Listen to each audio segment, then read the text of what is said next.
Good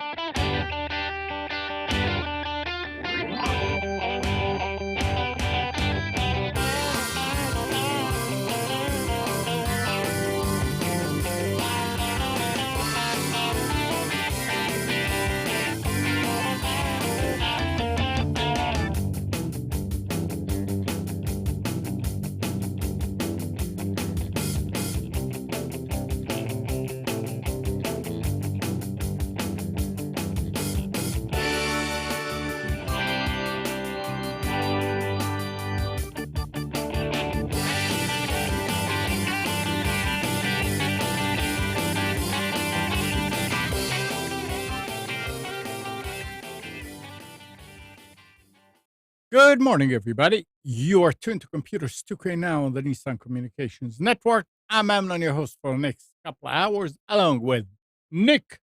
Yo, good morning. Good morning. And Spence is here. How are all y'all? We all are fine, thank you.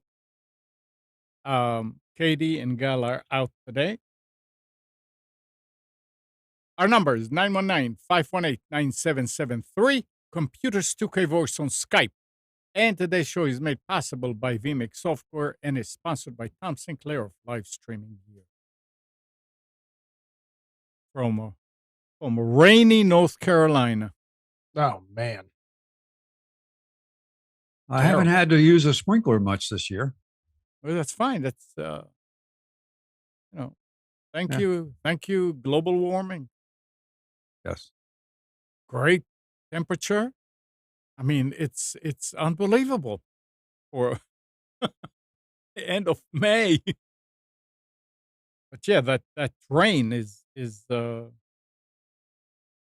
could get to the point, like Nick said before. Come on, nice all week, and then weekend it hits you. A nice all week, and again hits you Every time.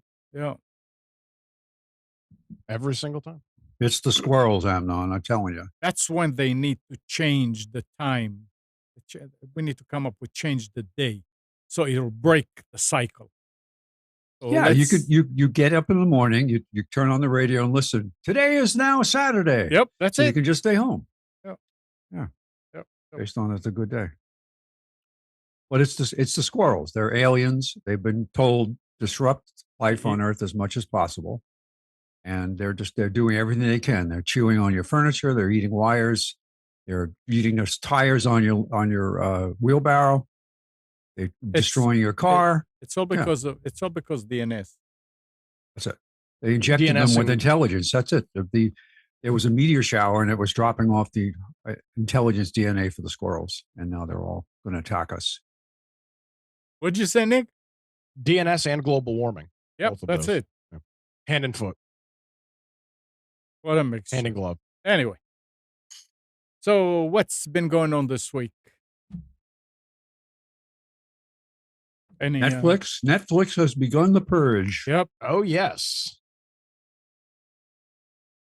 Got a call from my daughter saying to talk to my other daughter. Says, I can't log into Netflix because it tells me to identify this network. So thank God she didn't do it, because she would have been selecting the network, the default network or it says the default internet, they say. And this internet will be identified as the one that you belong to for this account.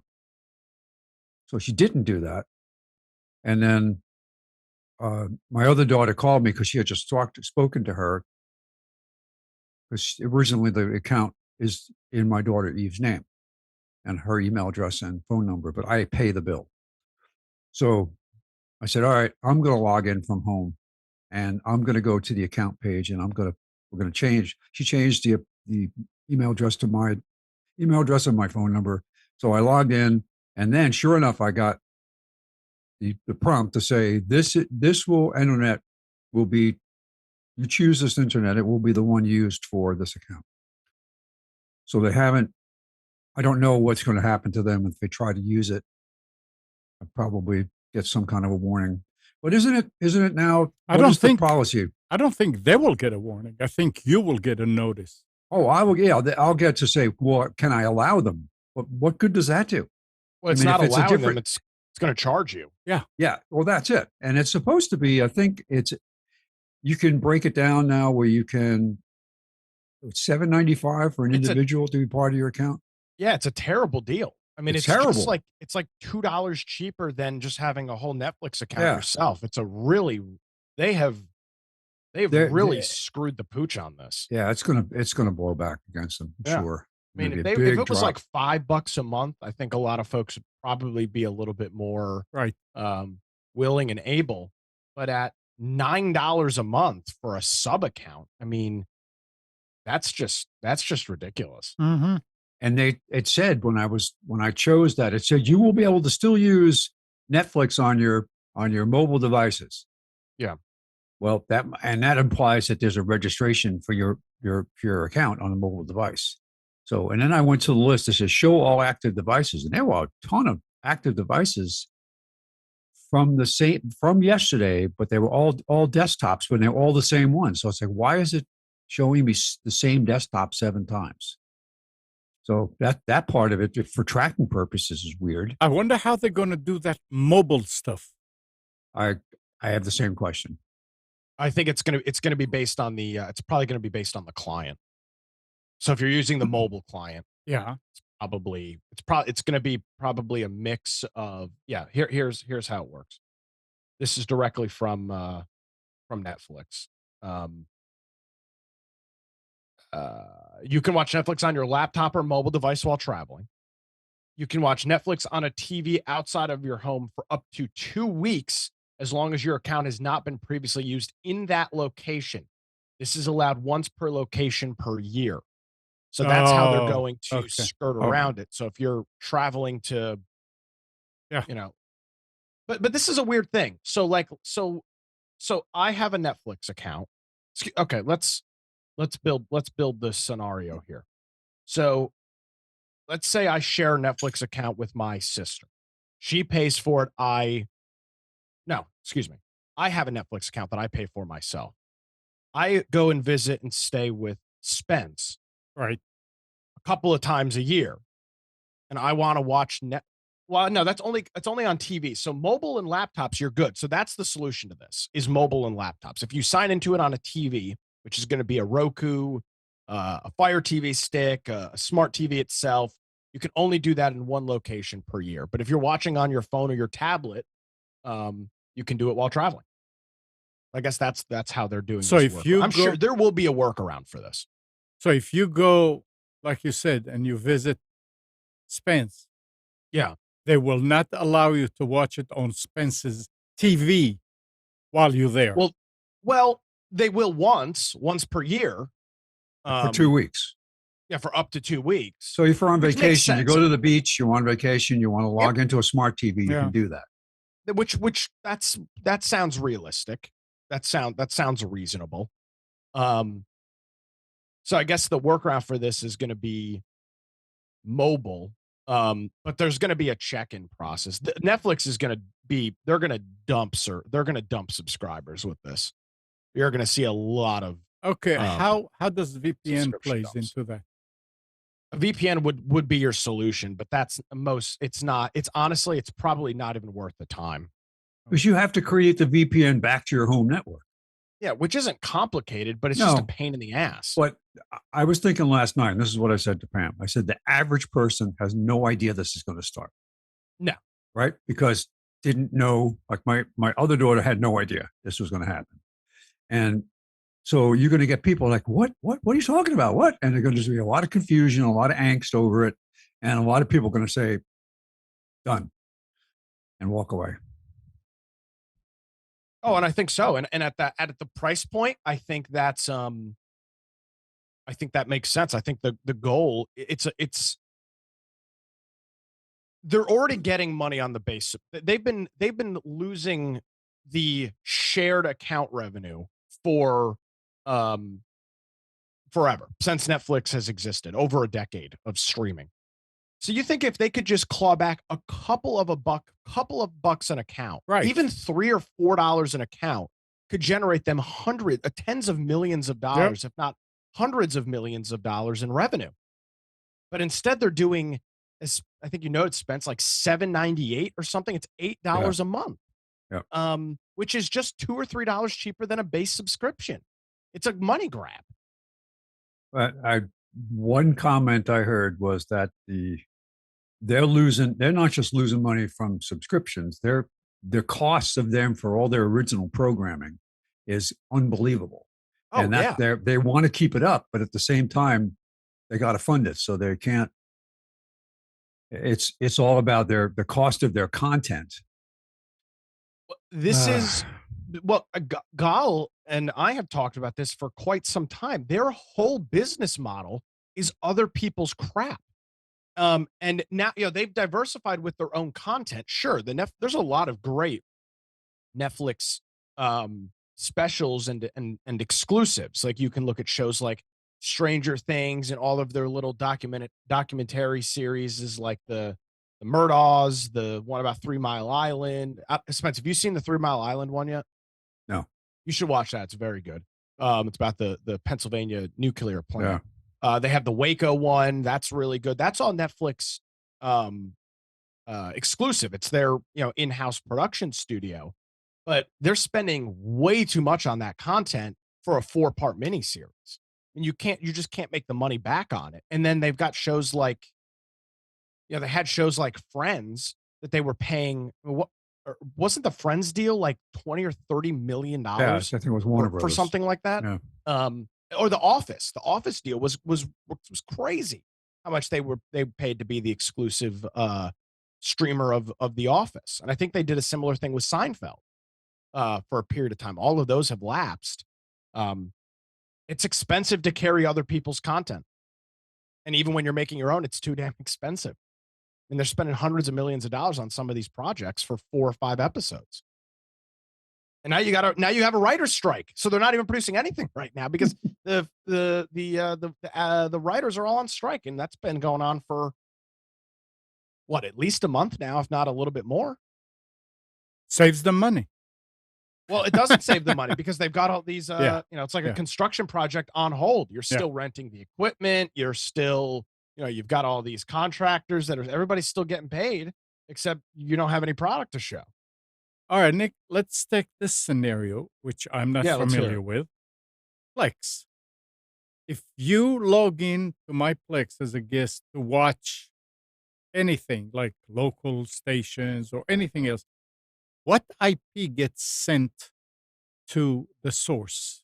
Plex is a different animal, and there's 2 different ways to share Plex. So let's go through the one you just described, and then there's the other way. The other way where you invite somebody and give them access to some of your media. Right. That's one way, and that's how most people watch content. But what Amnon is describing is a guest account. And why would you use a guest account? There's really only one reason, and it's for live television. Right. I could, if Amnon gave me a login to his Plex server, I could log in and access his television tuner and vis-a-vis. It would send my IP. Oh, it will. But it's not sending it to anybody. It doesn't matter. I mean, Plex doesn't check. They don't care. No, I understand. But I'm wondering if there will be a way to load Netflix through Plex. No.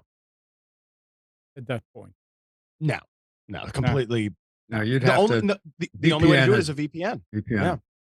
And a lot of routers now come with a VPN server. Yeah. So it's not that hard to do.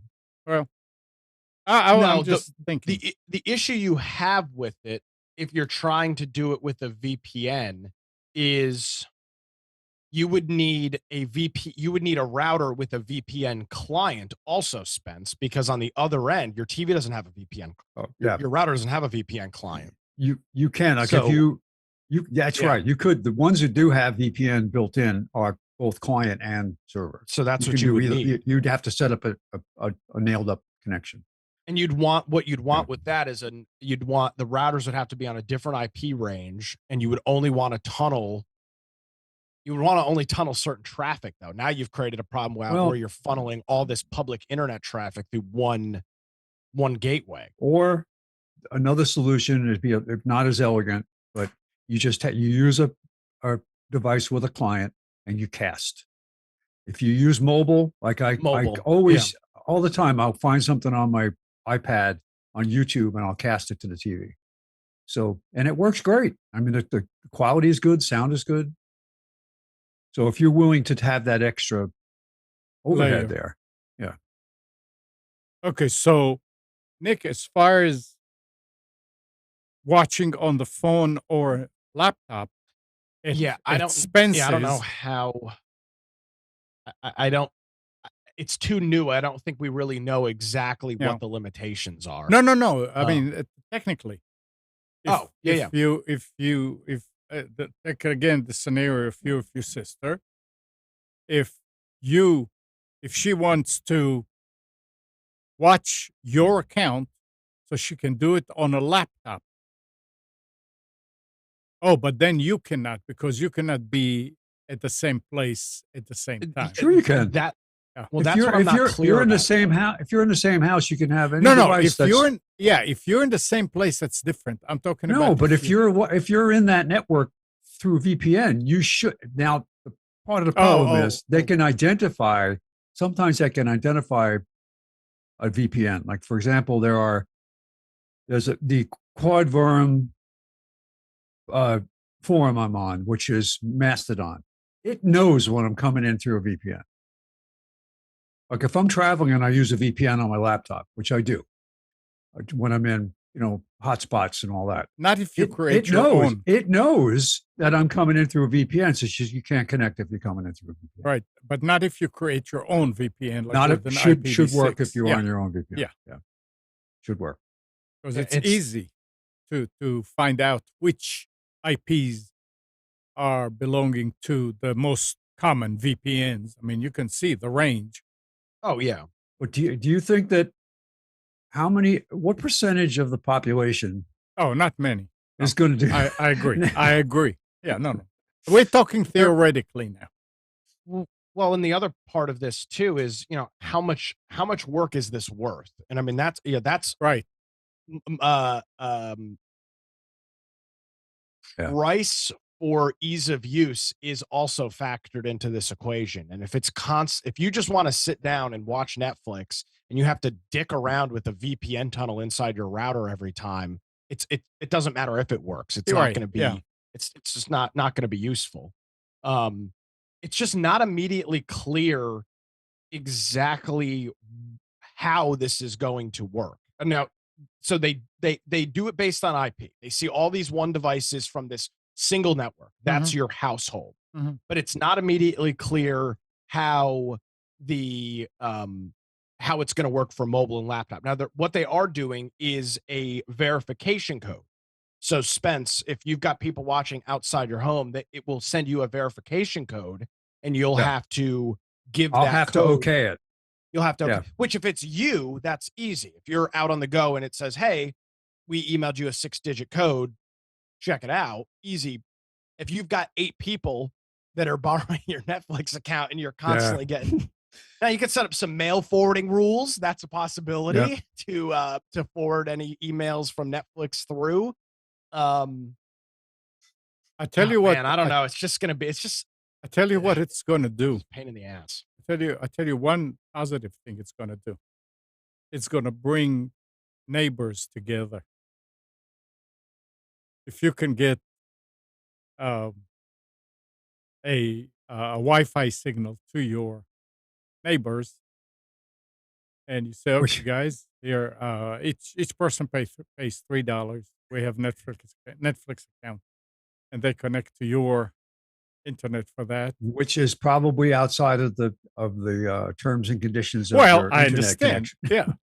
But so, now I'd argue that you're now going to invest in infrastructure at hundreds of dollars possibly, to save six or 7 or 10 or 12 bucks a month. And I mean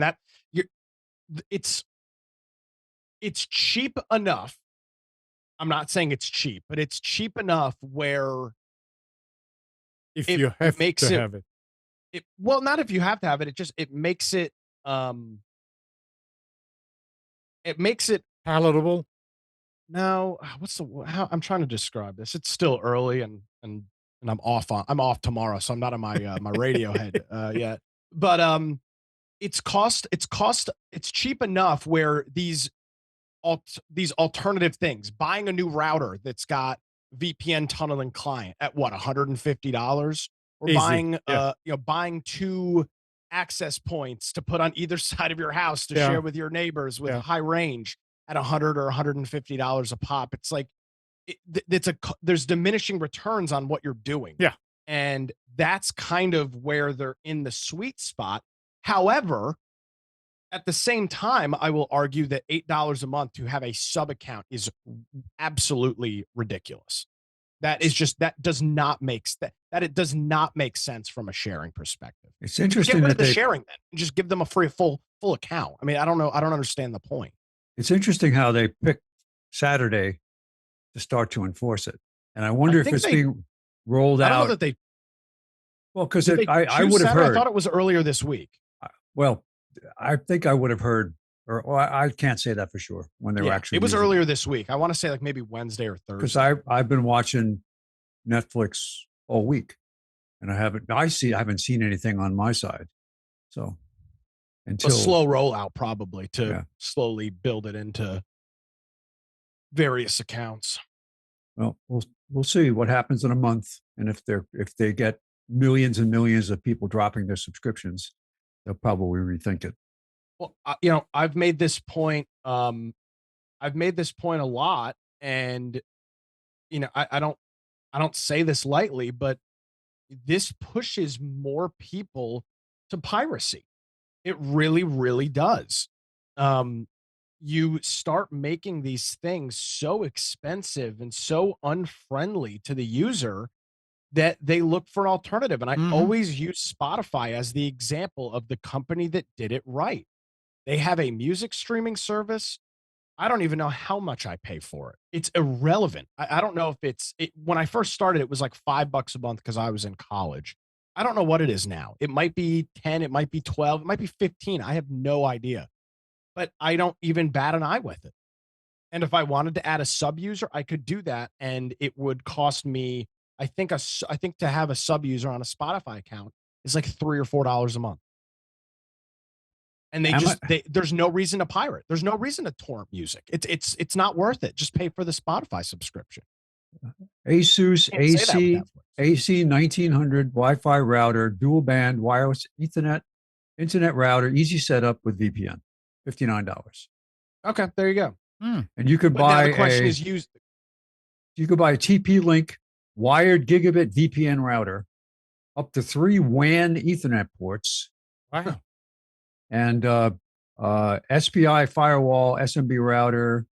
What is Omada SDN integrated? I don't know what that is. No. Load balancing, like lightning protection, built in for $59. There you go, Nick. I'm an expert in lightning protection. That's a load of shit, is what it is. Lightning protection. Here's a come on. This one company, they have a home router, and they have a portable mini travel wireless pocket VPN router to take with you. So now, you can take that. Actually cool. You could plug it into that smart TV. Yes. And there you go. That is one option as well. There's a whole bunch of options, but Spence, it's in that sweet spot where it's like, damn, do I really want to have to screw around with I know, I agree. For $8 a month? And it's like, it's right at if it was $15 a month, you'd be like, yeah, that's probably worth it. I mean, $15 a month is no amount of money to bat your eye at over a year period of time. But at $8, it's right in that sweet spot where the inconvenience factor plays in big time. And the other thing to note about this in comparison, it's not like Netflix is the end-all be-all streaming service. Right. You've also got freaking everything else. Disney, Hulu, ESPN, Paramount. You've got all of these other services too. So it's not just like, oh, well, like, again, I go back to Spotify. Doesn't matter how much it costs because it's all there.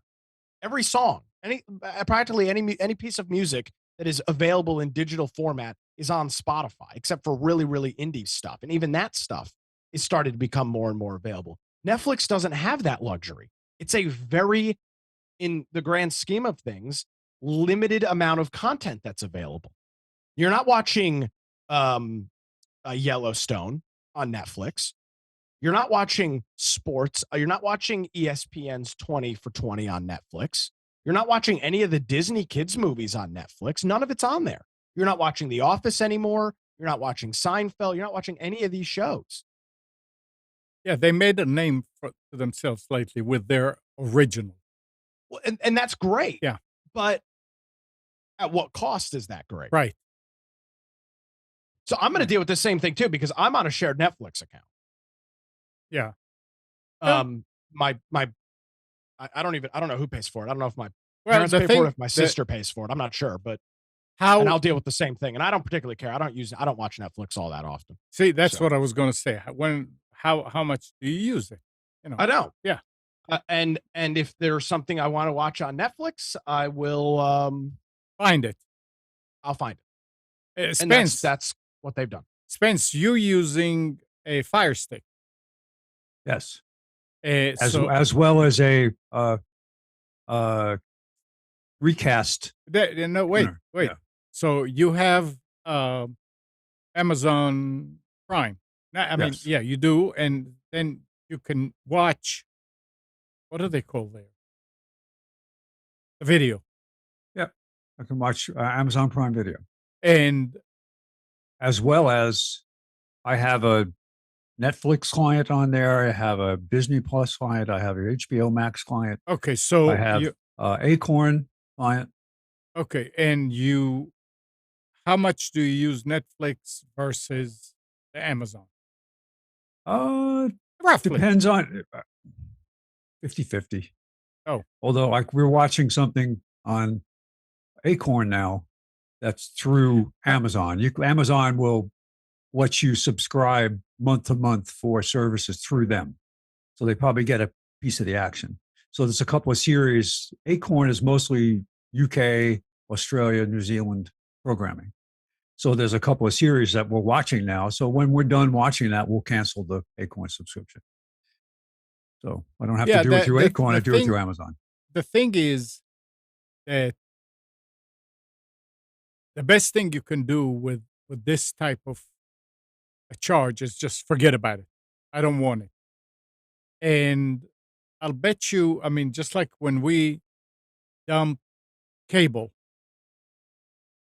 it was a little strange in the beginning. Kathy didn't like it much, but at this point, it's great. I mean, yeah. I had the same situation. Pam was like, you have to keep it simple.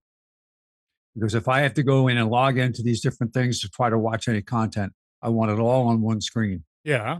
And so it pretty much that. There are times when we might not be able to find something or something will change, but for the most part, it works. Yeah. I mean, I got to say that was kind of the situation with Kathy, but at this point, she knows how to get out of the live TV and how to switch to something else and back. And she's better. She's better than me navigating the interface, and it's great because I don't watch. I watch live TV and that's it. Just funny stuff.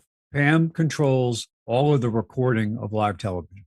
Yeah. She knows the directory. She knows how to find it. She knows how to display it. She knows how to delete it. There you go. So she manages all that stuff. I know how to find it, but I don't, and I mean, if I go in, I want to record a show, I know how to do it. Yeah.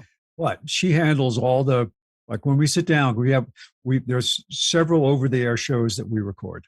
Right. And like Jeopardy, for example, we record all those shows, but we're a week behind. Sometimes we'll watch 2 in one night, but we're always a week behind. It's just because the way it works. And she's mastered that. Yeah, and that's the thing is you get used to it. So I don't have Netflix anymore. There's something else. And in the beginning, it may be strange. It may be you feel out of place or whatever with other people that watching it. But after that, hey. Unless you have somebody actively telling you need to watch this Netflix thing. Yeah. Right?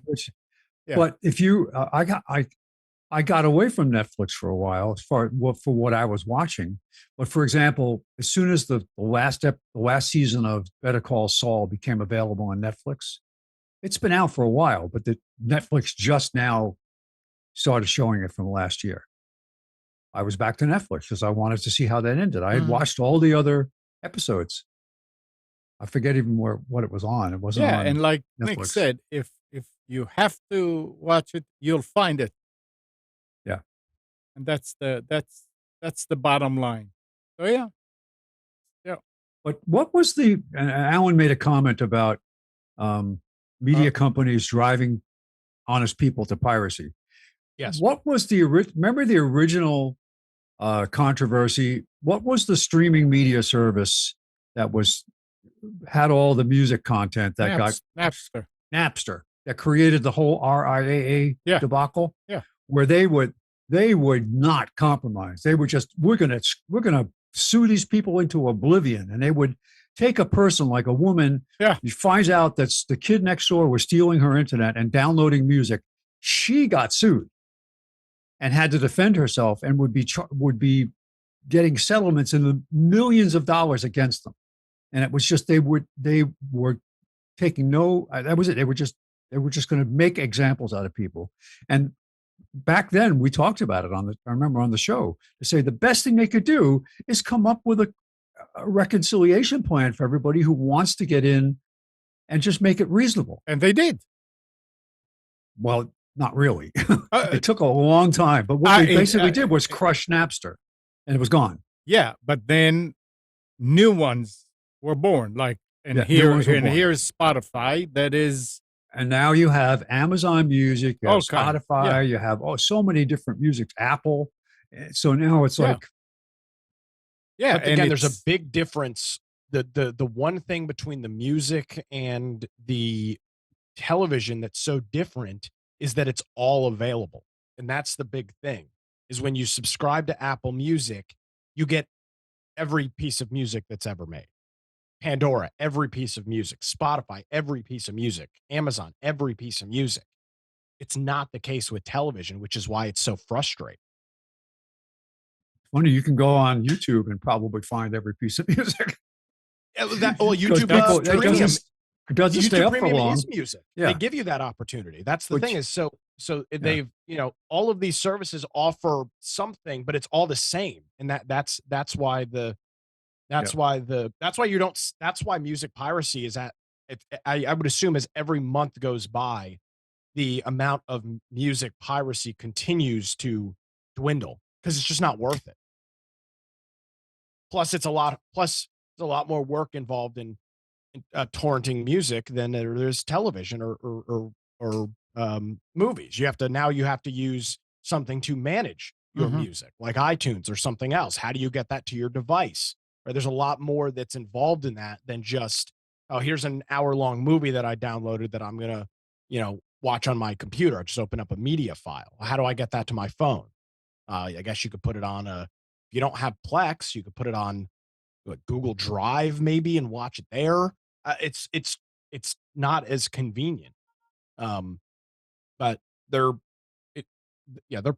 agree with Alan. They're pushing people to piracy because all of these companies have made it so unaffordable to be subscribed to all of these different services.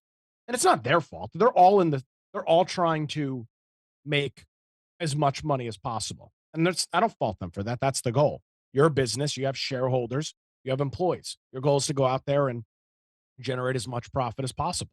Wait a minute. Socialism doesn't say that. Oh, of course not. Yeah. Socialism says to each based on their need and from everybody based on what they have. So absolutely. What's the big recording industry should just share all their music for free. Well, and see, that's the thing. All the socialist, all the big socialist, big progressive folks, no argument there with these services, but everything, capitalism is terrible unless, for everything. Isn't it amazing how you have the most wealthy people in the world are socialists? Oh yes. I mean, they aspire. They claim to be. It's like, well, not right. That's not true. Yeah. Here's the thing. Just was reading an article this morning about how Venezuela controls the population with hunger. Yes. By starving people. If you don't cooperate, you don't eat. So they're beating people into submission by withholding food from them. Yeah. To wrap the Netflix conversation, this will be. I think this is a fluid thing. Of course. And I think you might see I think you might see some. I think you might see some changes to this. Yeah. You mean they actually stumble over this? Oh, it's a pretty interesting time for them to do it. There are a lot of geniuses in the corporate suite these days that have no idea what they're doing. Yeah. When it comes to marketing and to business, and they just do not understand the power of marketing and how to appeal. What is it? CIA? No, what's the term? There's so many different terms for the corporate. The corporate suite now has watchdogs that are part of all the staffs that go in. No, I mean the C-suite, but there are organizations that are watchdog organizations that basically keep a scorecard for businesses. And it's based on inclusion. Oh, EDI. EDI, that's it, EDI. Yeah, equity, inclusion, and diversity. And they have people that are either on staff or come in and work at a company, and they give them a score at the end of the year. It's basically a shakedown. Yes. To say, if you don't, and they have to, so all these people that got the degrees in all these bizarre social aspects, I'm not going to go into the list, but you know what I'm talking about, right? Yeah. Different studies here, different studies there. You thought they'll never find jobs. Well, they're all working in corporate now in different departments and companies with the scorecard. So they come in once a year and ESG. Yeah. And it's like ESG score. Yeah. Yeah. So if they might be, so why are all these companies doing what they're doing? Why is Anheuser-Busch doing what Target is doing, what the Dodgers just did? You can't believe they're actually thinking this is good when it's less than 1% of their total viewership, client base, whatever it is, goes along with this stuff. They'll do it anyway because it's a shakedown. Incredible. Yeah. All right. ESG, it's environmental, social, and governance, I think is ESG. It's like, how are you on global warming? Yeah. How are you on? Do you have the Defense Department told the speaker at the West Point graduation said, the most important issue we face is global warming. No, not how to defeat your enemy, not how to fight, but that your Jeep is an electric vehicle and not a gasoline vehicle. When you go to attack, and you run out of gas, you run out of energy on the battlefield. Oh, no battery. Oh, but we did it with the environment in mind. So important. Can you imagine Amnon riding around in a half track that's got a battery in it? The battery dies. You're dead. Whip out the diesel generator and get a run. That's it. Well, you'll run it. You have people out there with other vehicles coming with generators to charge the ones in the field. Yeah. All right. Anyway, let's go on. The online stock photo marketplace Shutterstock announced Tuesday it would acquire Giffy from Meta Platforms for $53 million. A significant loss for Meta, which acquired it in 2020 for $315 million. Sixth of the cost. They're still trying to get whatever they can get out of all those incredible bad investments they made. Yeah. Pennies on the dollar to try to claw back some of it. Incredible. Amazing. The workforce at Meta is, like they were saying, they knew this was happening for the last year, and it was Zuckerberg just kept it going. Yeah, they were saying that the morale is really down. Really bad. Yep. All right, so we like SanDisk. We think it's a high-end components, right? It's peripherals. To some regard, yeah. Yeah. So according to Ars Technica, some SanDisk Extreme SSDs are wiping people's data, Nice. while SanDisk told ours that a firmware fix is coming soon, quote unquote. Owners with 2 terabyte drives are out of luck. And ours reader tip about online discussions uh, filled with panicked and disappointed users detailing experiences with recently purchased Extreme V2 and Extreme Pro V2 portable SSDs. Most users seems to be using a 4 terabyte model, but there were also complaints from owners of 2 terabyte drives. So at this point, it's a no-brainer. Stay away from SanDisk SSDs 2 and 4 terabytes. Which is a vast majority of them. Yeah. It's amazing that just to wipe, just to forget what's on it. Bam.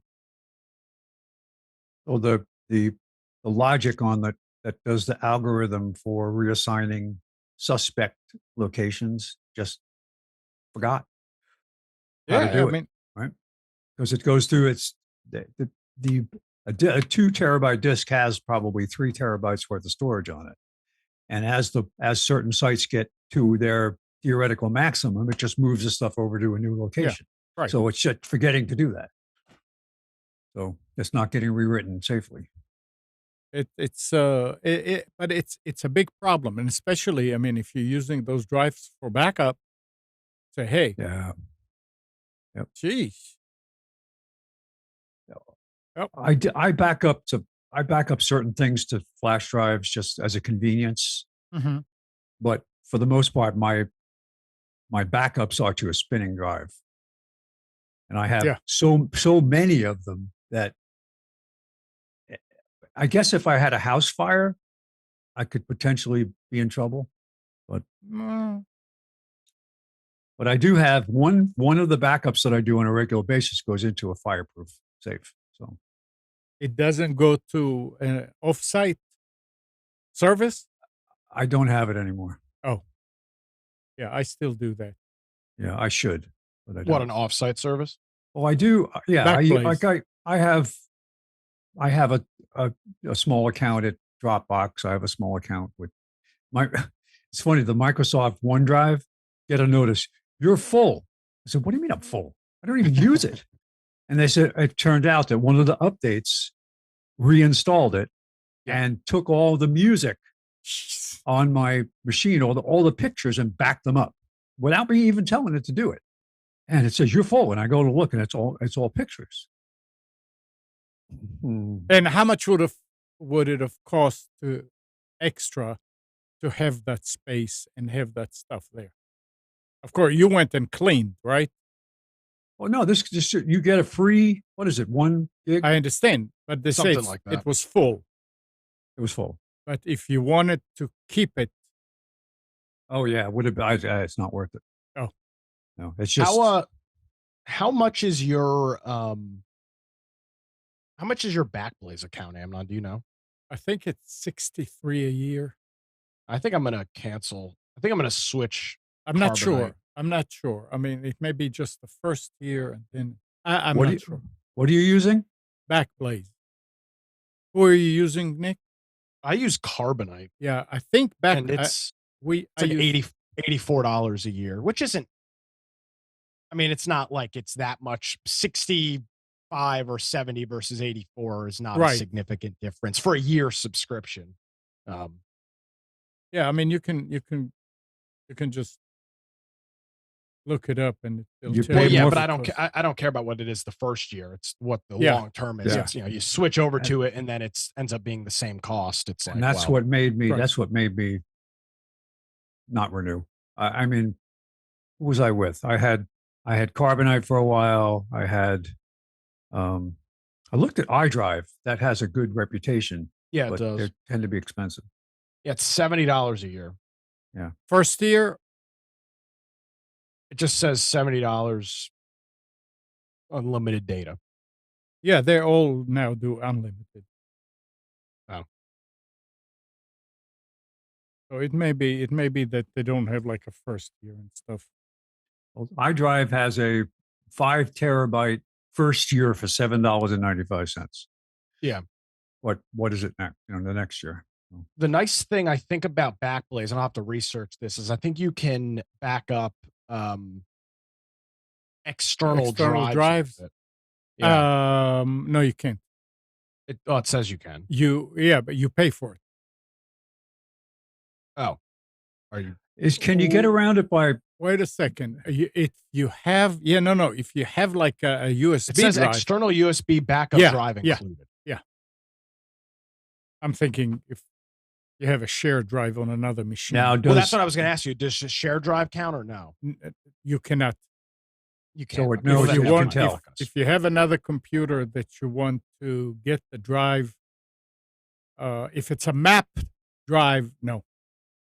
Okay, because that's what it is. I have 2 map drive. I have a map drive. I'd love to back up. So what you do, the trick, and we talked about it before, is just to have a little batch file that copies all the changed files. Yeah, well, this is a media drive, and it's about 2.5 or 3 terabytes of stuff. So yeah, no, that's right. Stuff. But the thing is, I don't want to put that on my local drive. I don't have space for it. You get the 4 terabyte. You bring it to your machine. Yeah, you back it up, and then how much does it change? Not much. It's not worth it. It's not worth it. Yeah, well, I mean, if you need to do that, then that's how you do it, and then you just back it up. But as far as backups, so the article goes to Windows 11 is getting cloud-powered OS backup and restore. That smartphone owners have long enjoyed the similar functionality where you could buy a new device and upon the first start, simply log into your platform account and select Restore My Apps. And now Windows will be able to do the same. What did you just say? Restore my ass? Spence, get out of the gutter. What? Restore my apps. And it says that's the new company. We need to start a company. If the user wash your data, we'll restore your ass. If the user chooses yes, Windows will automatically apply the old wallpaper and settings and even begin preloading apps you had installed on your old PC. Once the user hits the desktop, they'll see all their previously pinned apps already in the taskbar, and clicking on them will initiate an automatic download from the Microsoft Store. So it's not really installing the meat, the actual app. It installs the shortcuts, and when it sees it, when you're starting it, it'll go and get it from the App Store. This is for Windows 11, and it mentioned nothing about cost or anything. I'm wondering if it's just the service that they're going to provide, which will take a lot of space. I mean, imagine everybody with Windows 11 doing it. Oof. Yeah.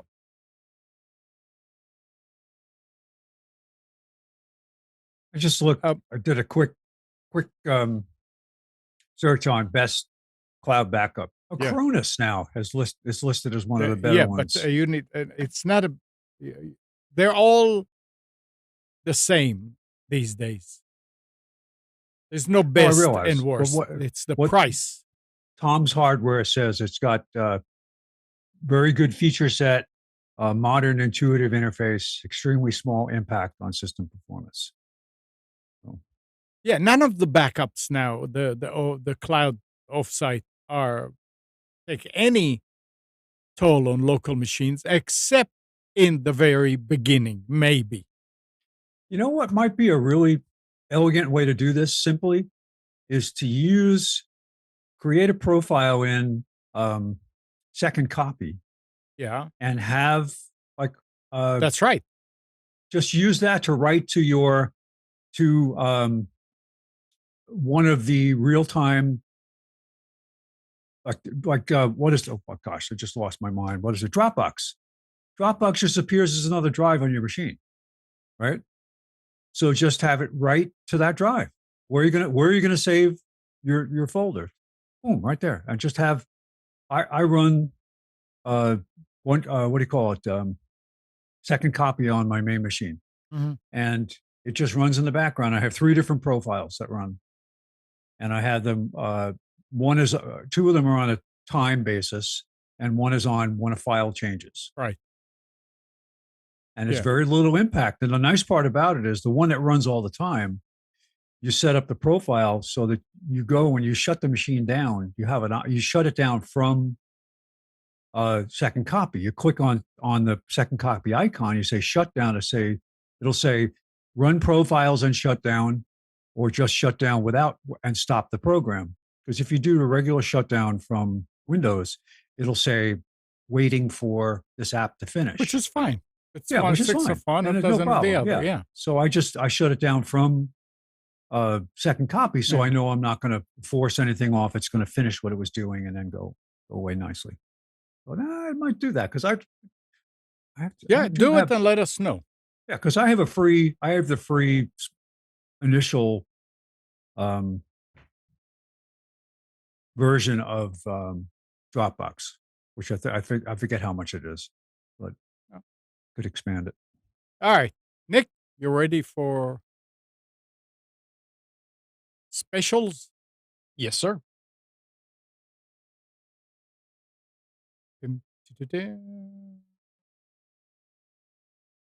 So we talk a lot about 2-factor authentication, and a lot of that is based around a code. You ever dealt with this where you get the pop-up and you type in the code just as is about to expire?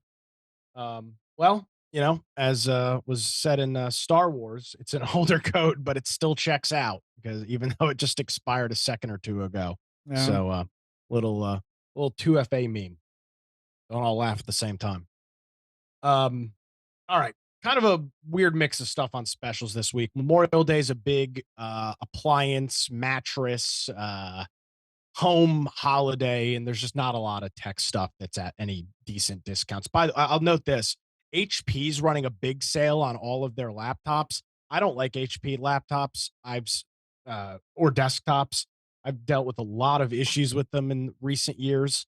If you're an HP person, check it out. But I wasn't going to put it in specials because I can't recommend them. So if you're an HP person, check that out. Here's a hell of a deal on a Lenovo laptop. This thing is, the normal MSRP on this is a little extreme. It's not.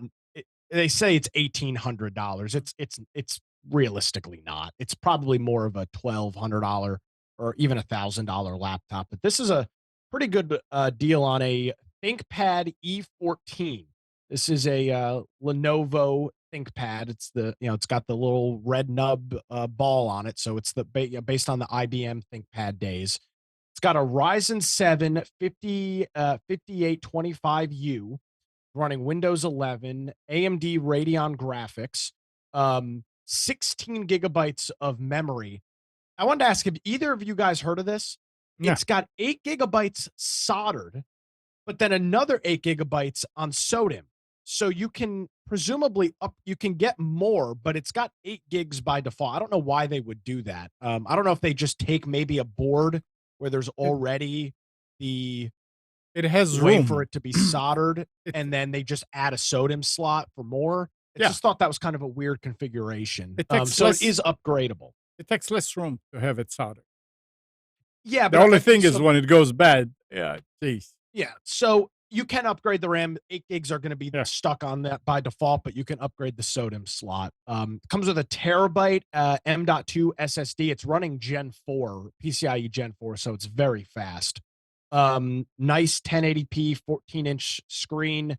Covers 45% of the NTSC color scale, 300 nits, 60 hertz, fingerprint reader, Wi-Fi 6, Bluetooth. It's a pretty snazzy laptop. Lenovo's calling it a doorbuster. Not the thinnest thing in the world. It's a little bulky, but it's what you would expect from a ThinkPad. It's got a full Ethernet port on it, USB, HDMI, Kingston lock, all that fun stuff. 652 available directly over there from Lenovo. How about this? How about $230 for a 50-inch smart TV? I just am continually blown away how inexpensive televisions are. You can get this Insignia brand. That's Best Buy's brand. Comes with the Amazon smart functionality built right into it. It's got 3 HDMI ports, one of them supporting ARC for audio to a sound bar. Plus, it's got AV, so you can connect an older device to it. Ethernet, digital optical audio out via Toslink. It's got an antenna jack so that you can hook up a over-the-air antenna or something of that nature. And then again, the Amazon built right into it for functionality. Normally $349, on sale for $229. Save $120 over at Best Buy. Next up, the name of this product is a little misleading, and I put it in here for a specific reason. This is Dell's 25-inch gaming monitor. But I'll contend to anybody that has not used a monitor that has higher than 60 hertz refresh rate, even for regular desktop applications, it is amazing how a high refresh rate monitor is. If you've never used one before, it's a bit jarring when you switch from a high refresh rate monitor back to a 60 hertz monitor. Even things like moving windows around is incredibly smooth. You don't notice it until you've tried it. And I thought this was a pretty good deal on a reputable brand, high refresh hertz rate monitor. I'll note this thing is only 1080p, so it's not 1440p or 4K. But you get a 1080p 240 hertz refresh rate monitor. This thing is laser fast. And this is being sold directly from Dell. It supports 99% of the sRGB color scale. It's got 2 HDMI ports. You're going to want to use a display port if you're trying to push 240 hertz on it. If you're in the market for a new monitor, it's a pretty good deal on one. And it's got a built-in USB hub if that's what you're into as well. It's being sold directly from Dell for 50% off. It's normally $300. They've got it on sale for $150. Next up, pretty bog standard special, but I like to include it every time they're on sale. You can get a kit of 4 Apple AirTags directly from Apple. This is sold on Amazon for $90. So you're saving a couple bucks per tag. These are normally $100. So you're saving $2.50 per tag. Not a bad deal if you're needing a couple of AirTags. Check that out. Amnon, I thought of you with this next one. I have been looking at it since you started talking.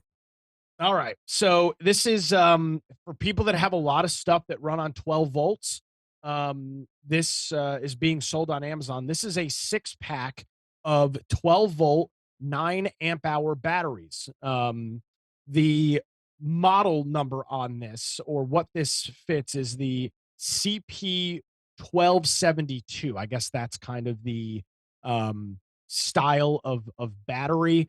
You can, if you look at this, they talk about the various things that this can be used for. Golf carts, campers. Yeah, this is very good. Yeah, golf carts, campers, emergency lights, RVs, anything that's running on a UPSs.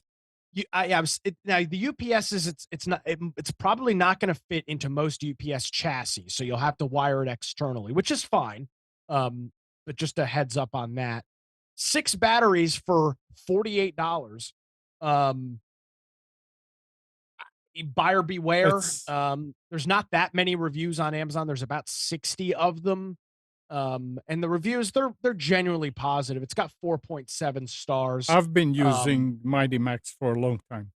Okay. So there you go. Very specific use case, but 6 batteries for $48. You're getting these batteries at $8 half a piece. the price. Yeah.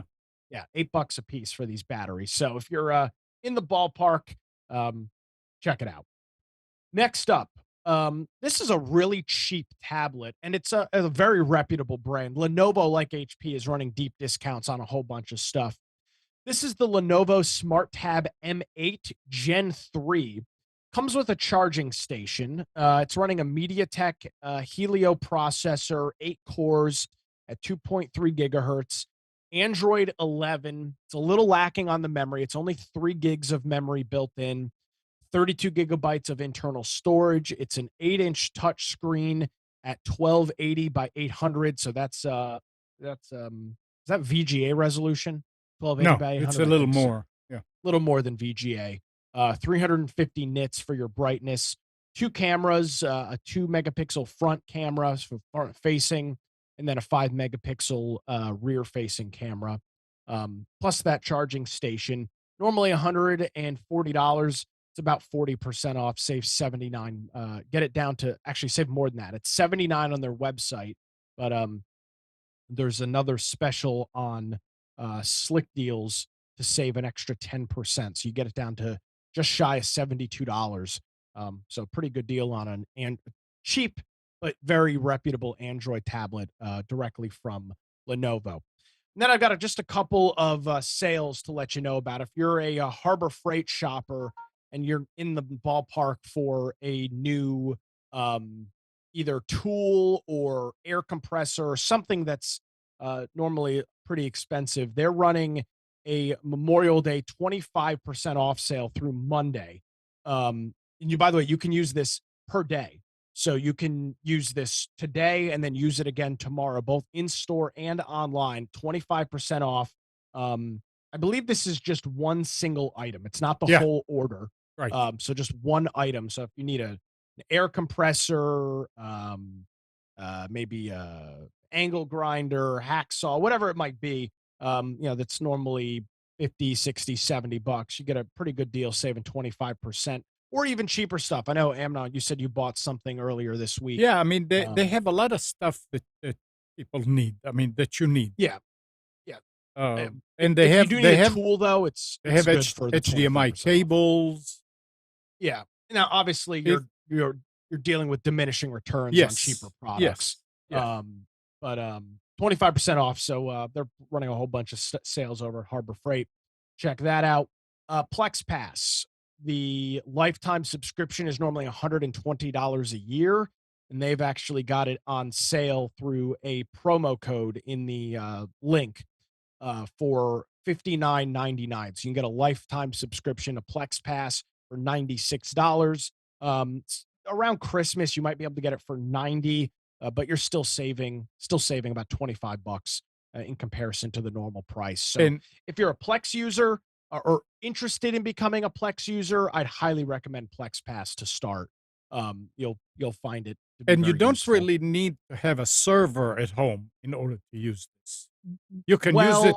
You can use it online. I mean, you can use Plex online. Yeah, without having a server, there's not really much use case for Plex Pass, though. Yeah. So if you don't have a server, it's probably not worth getting. But if you do have a server, there's some cool functionality in there. $96. The promo code is PowerGeek, PowerGeek, that you use to get that. And then finally, let me switch over to this. Amnon, if you can cut over to our video.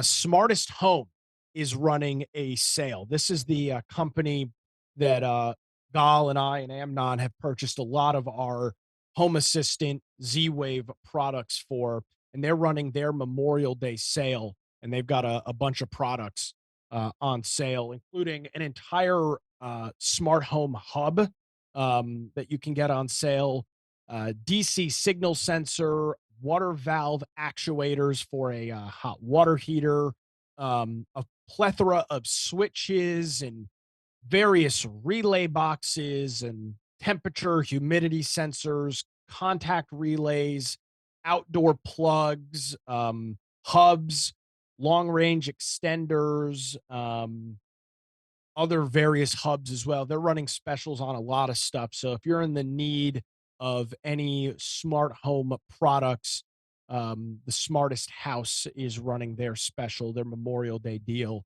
I think I'm going to pick up one I was looking at this morning was the S2 smart switch, the on-off smart switch. So they're running their special 10% off pretty much everything on their website. So you can check that out also. And that is kind of an abbreviated specials for this Memorial Day weekend. Thank you, Nick. Thank you. I just Very installed interesting. oh, sorry, go ahead. No, go ahead. I just installed a smart whole house water shutoff valve. Oh, really? Yeah, using What'd you get? Yolink is the company. Okay, yeah. And their valve is actually a generic valve that other people also sell, but it comes with their controller and their hub. But the nice part about it is their accessories, their sensors and all that stuff that you use around the house are 900 megahertz. They're not Wi-Fi. So they have 1,000-foot range at best. So I have stuff all over the basement now, or the crawl space. I have sensors on the ground, and the valve can be controlled from my phone. It integrates with Amazon if I need to, but it's really easy to set up. You set up each water sensor, and then you create an action plan if you detect water.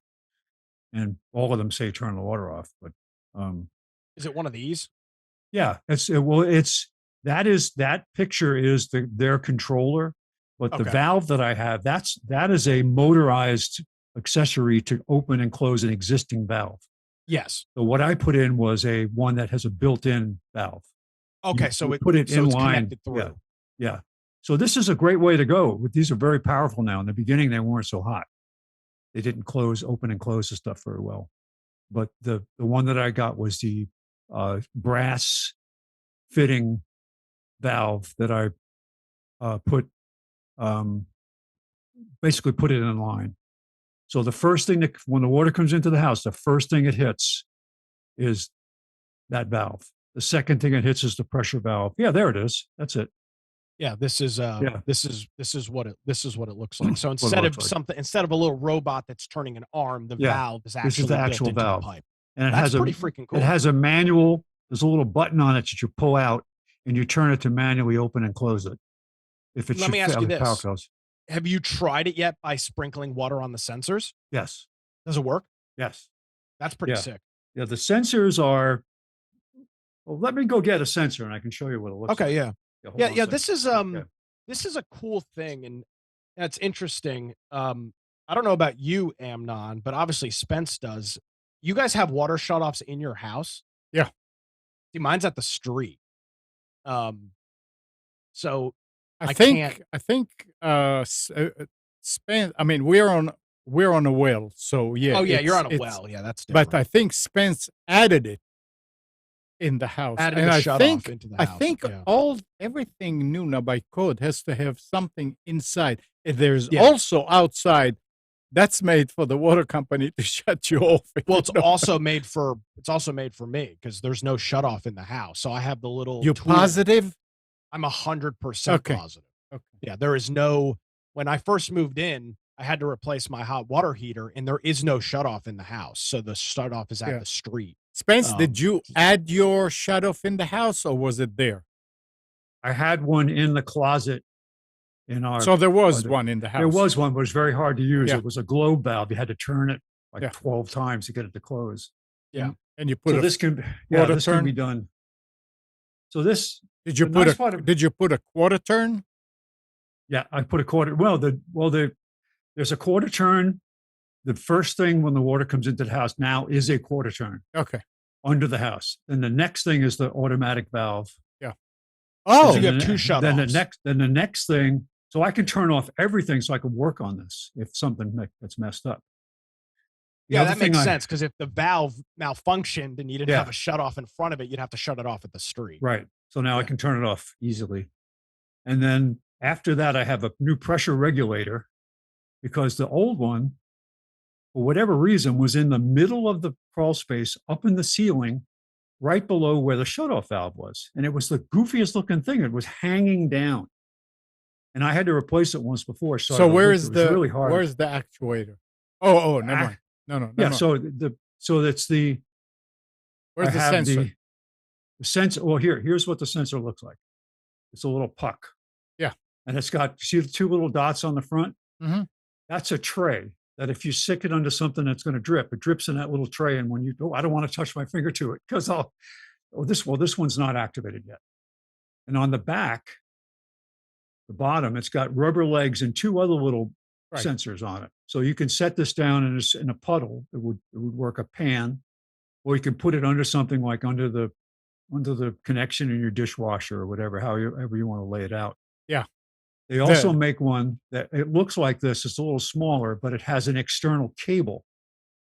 Like for my washing machine, the tray, I can't fit one of these in the tray.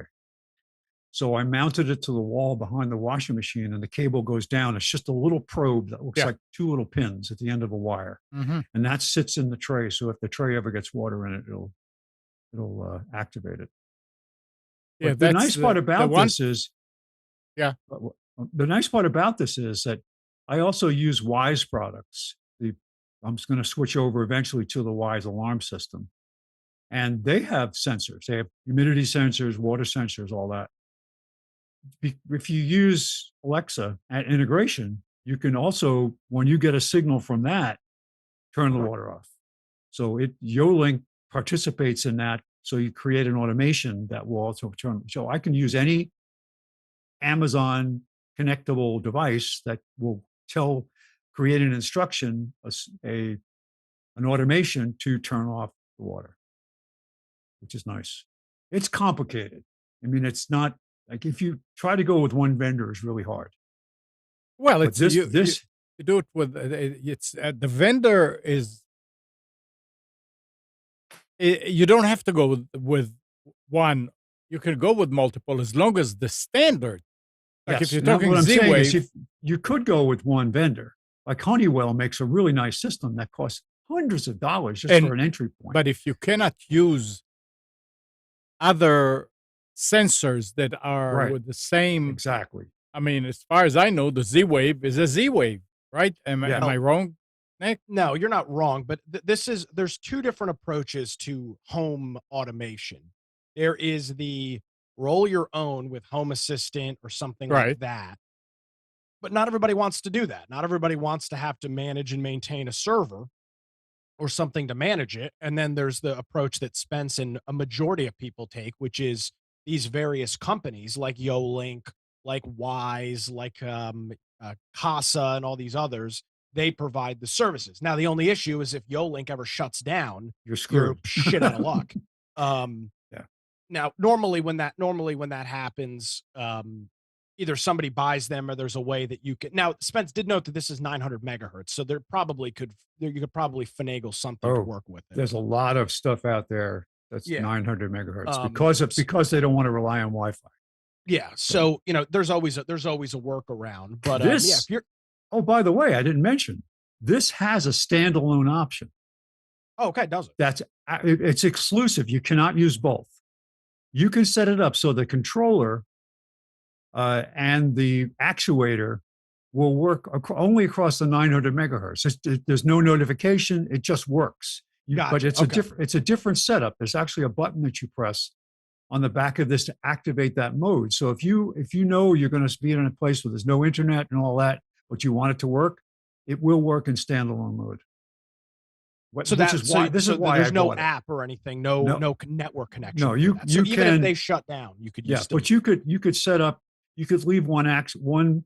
If you took two water sensors, one would work in this mode and the other would work in the original mode. So you would know that there was a leak, but you wouldn't be able to control the valve using it. Gotcha. So, but still, the cost of this is so cheap that you could put in two valves. If you wanted one to work in standalone mode. How much was the valve? Like $120. Yeah, that's about the same thing, right, Nick, with the Titan or whatever they call it. Yeah, this is the price point has suddenly come down. There's so many knockoffs out of the expensive ones that I can tell you exactly what I paid for. The one that Spence has is really cool though. It's built in. The Titan one is an actuator. Right. And the problem with the actuator is unless you'd have to put in a new you would need a quarter turn or something that can work. Yeah, If it's and an you old need- gate valve, you're shit out of luck. It's not going to work. You need to also make sure that it's new and it's in good condition. Yeah, Because it doesn't a leak. ball valve needs to be exercised on a regular basis. Otherwise, I learned that the hard way. Yeah, it'll get gunked up. Yeah, when So I can set a routine up. Like, for example, in Alexa, I say, all right, once a week, open and close the valve. So it'll keep, the Titan one that we showed, it works like this. So you clamp it to your water pipe, and then it actuates I think this is just a quarter turn. Just a quarter turn. Yeah. It might do more. I don't know. That's what I'm looking at. These have it. This looks good. Some of the older ones, they were reasonably priced, but the complaints were they weren't strong enough, or they weren't, or they were the clamping was too flimsy.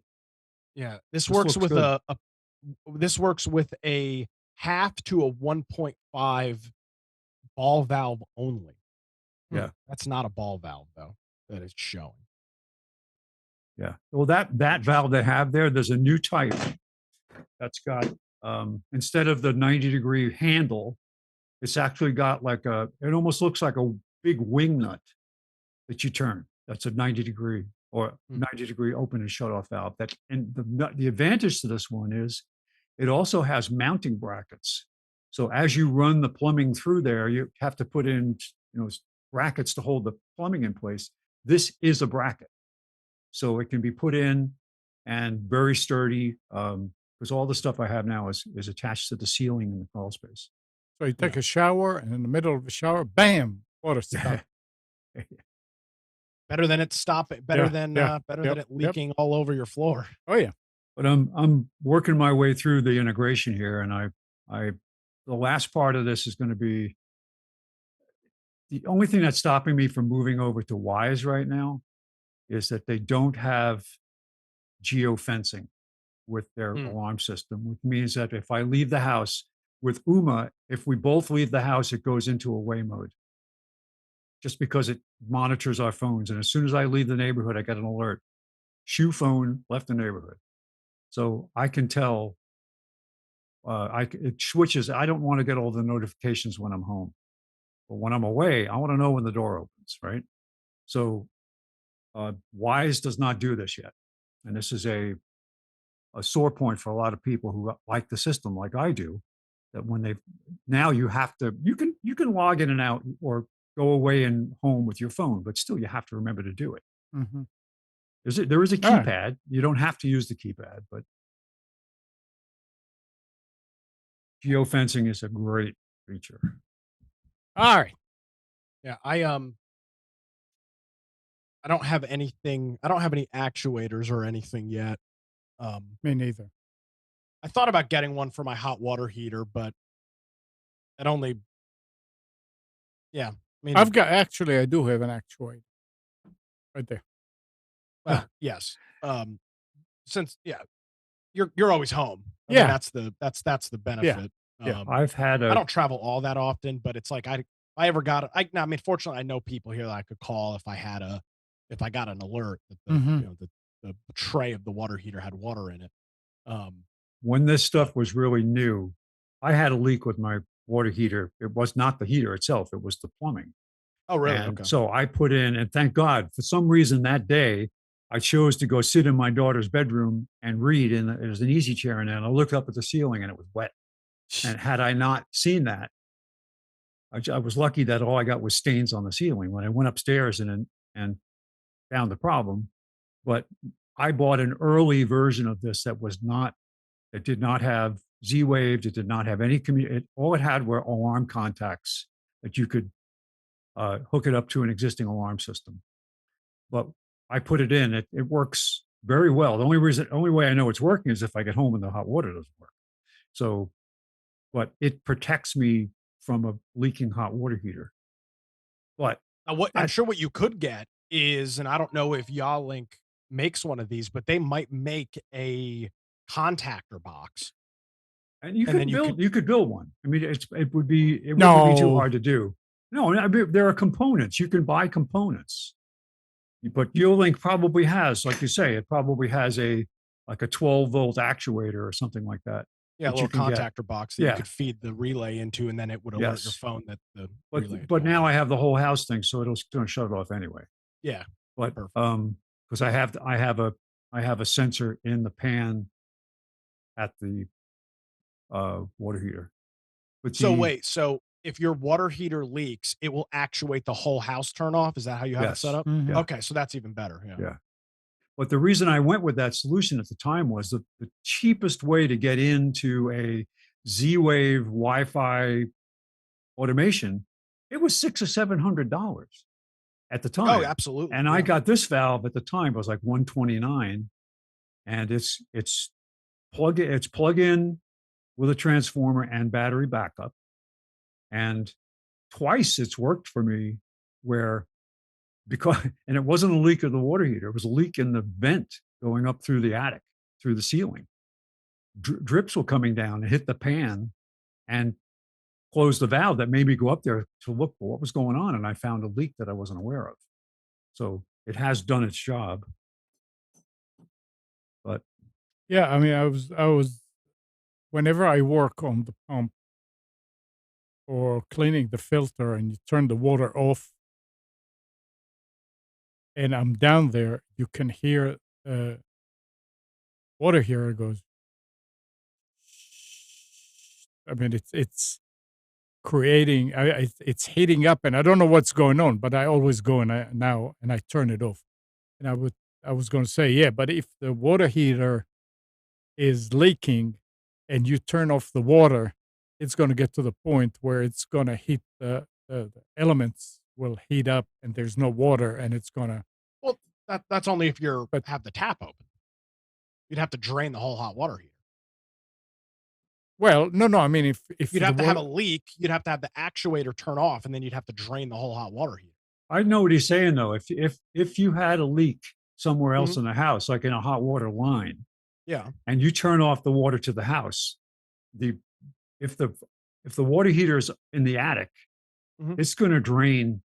Water's going to come out of the hot water heater. So the I don't know systems. Anyway, if the I mean, that's not what I was thinking. I was thinking if there's a hole like Nick, you had one that was leaking from the bottom. But at that point, who cares? Because you're going to have to replace it anyway. Yeah. Yeah, And I'm sure, yeah, I don't know. yeah. I mean, I don't know if I don't know if the hot water heaters do this now, but I would assume that there's some sort of Temperature protection thing. protection circuitry inside of Yeah. the heater itself. I can't imagine that it would I allow don't. that thing to run completely dry and blow up the element. There's got to, and you would have a resistance or something would I would assume cause it to Maybe. turn. I mean, Yeah. a hot water heater is just two probes and a thermostat. I mean, that's really all Right. that. It's a very simple device. Yeah, it's mechanical. Yeah, it's not a very So, complicated device. Um, I replaced Yeah. mine less than it'll be 3 years in July, so hopefully it's not a problem the for most some time. important thing with a water heater is to drain it. Put a hose on the drain and run a couple of gallons out of it every 6 months or so to get Yeah, they sediment out say of it. that. Yeah. And apparently, you can do something. You can replace the corrosion element too. Yeah, That's the anode, apparently the anode the rod. anode. Yeah, that's apparently something that I don't know. You talk to different people, and some people say it helps, and then you've got other folks, other plumbers that say, hot water heaters last 10 to 15 years, whether you replace the anode or not. So it's I don't know. It's kind of a It's when you buy. I used to buy a lot of stuff through plumbing supplies, which means that they didn't have a whole lot of variety. But Mhm. you could buy a water heater that had a 9-year warranty, and you could bump it up to 12 years by buying the heavy duty anode. Yeah. So, and the anode is not a hard thing to replace if you know where to go. It's just there's a screw plug at the top of the water heater that you undo and you pull it out and the rod comes out with it. And you can There's inspect one it. issue: Yeah. What? space and size, Yeah. So depending on where your hot water. if you have a low boy in your crawl space, you can't do it. I have a low boy in my closet Yep. in the kitchen halfway up. I don't believe Yeah, I'd you be able to can't get the replace full it. anode Yeah. out. So that's So important though, then to every once in a while, I have it actually up in my attic now. I have a hose and a bucket and a screwdriver. So I go up there and I'll just run it and I'll see if the first 2 seconds of stuff that come out is sediment and then it's clear. So you get that out You can also prevent, if you have a gas water heater, you can prevent it from getting, it starts to make noise over a while. The sediment builds up in the bottom of the tank and it will start to do like a snap, crackle, pop sound when it's running, which is because of the sediment sitting in the bottom. But I've got a whole house filter now, which is good because it keeps a lot of the crap out of the coming in from outside. All right. ChatGPT. So there was a case in the courthouse where an attorney submitted some papers and the judge, long story short, did not accept it and reprimanded him, whatever. And because he quoted some cases that didn't exist. So the article here says that the plaintiff, that's what the defender, the plaintiff counsel filed an affidavit in response explaining that he was relying on the work of another lawyer at his firm. And the other lawyer, who had 30 years of practice experience, also filed an affidavit explaining that he was relying on ChatGPT. The citations and opinions in question were provided by ChatGPT, which also provided its legal source and assured the reliability of its content. But it made up these cases. It didn't make it up, obviously. It got it from somewhere, and it was bogus.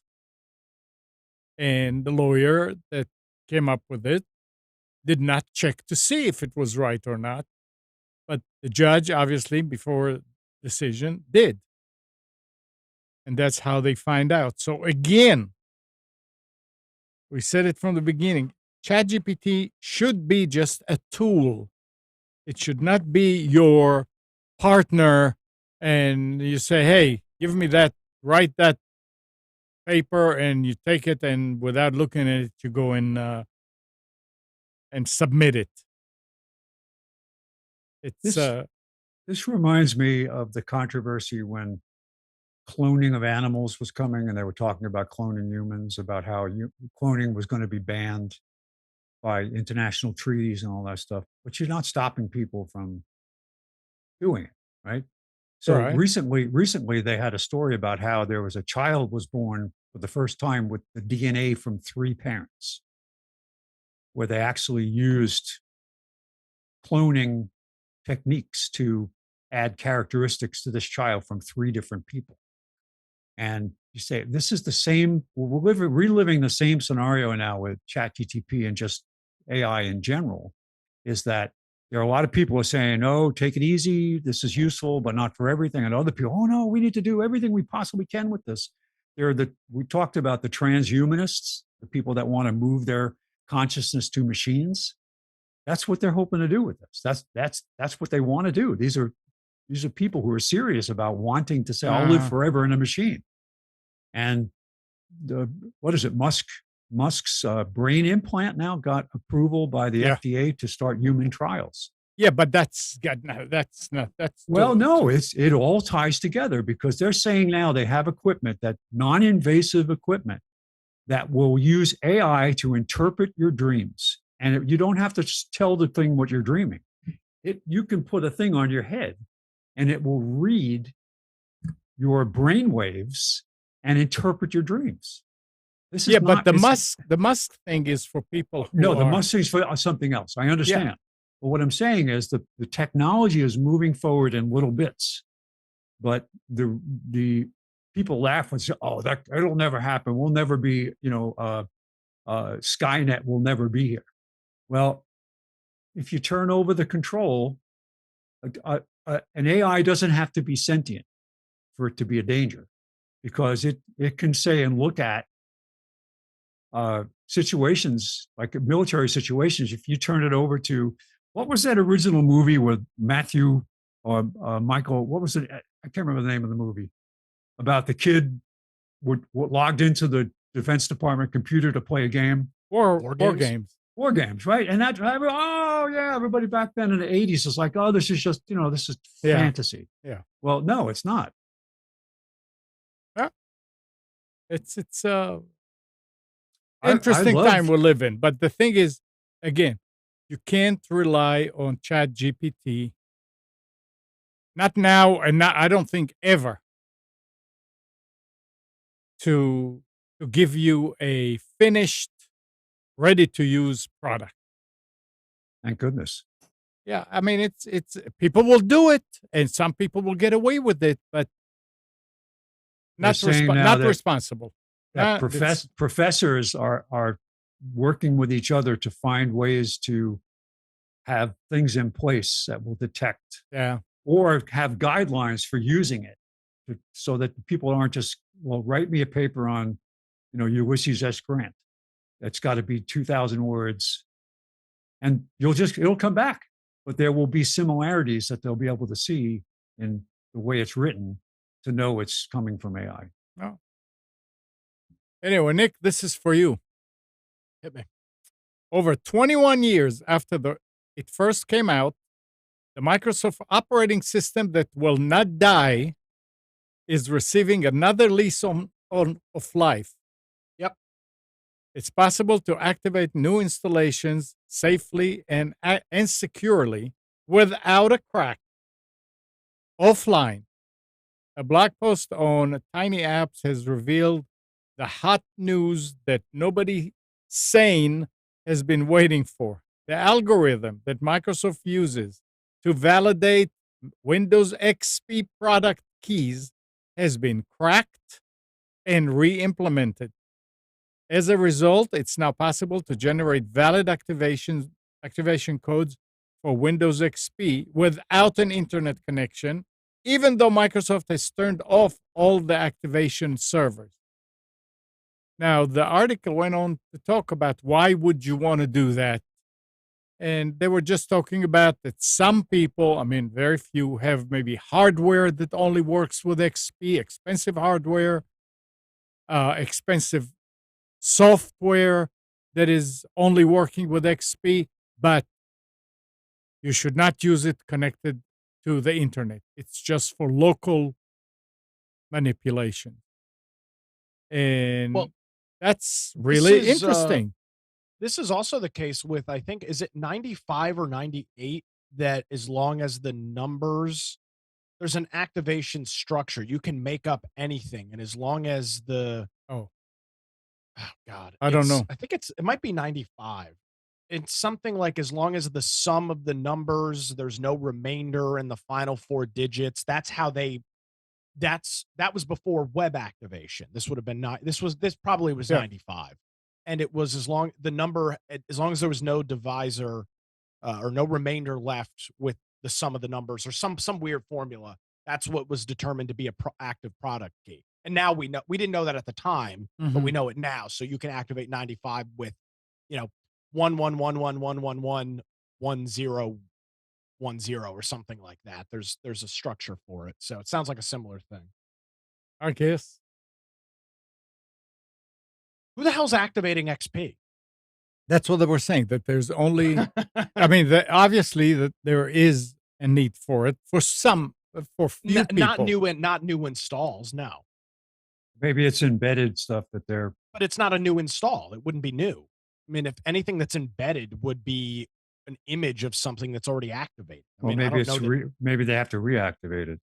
This is somebody who this is the hacker tweaker community that is playing with Windows XP now in virtual boxes and stuff like that to play around with it. That's who this is for.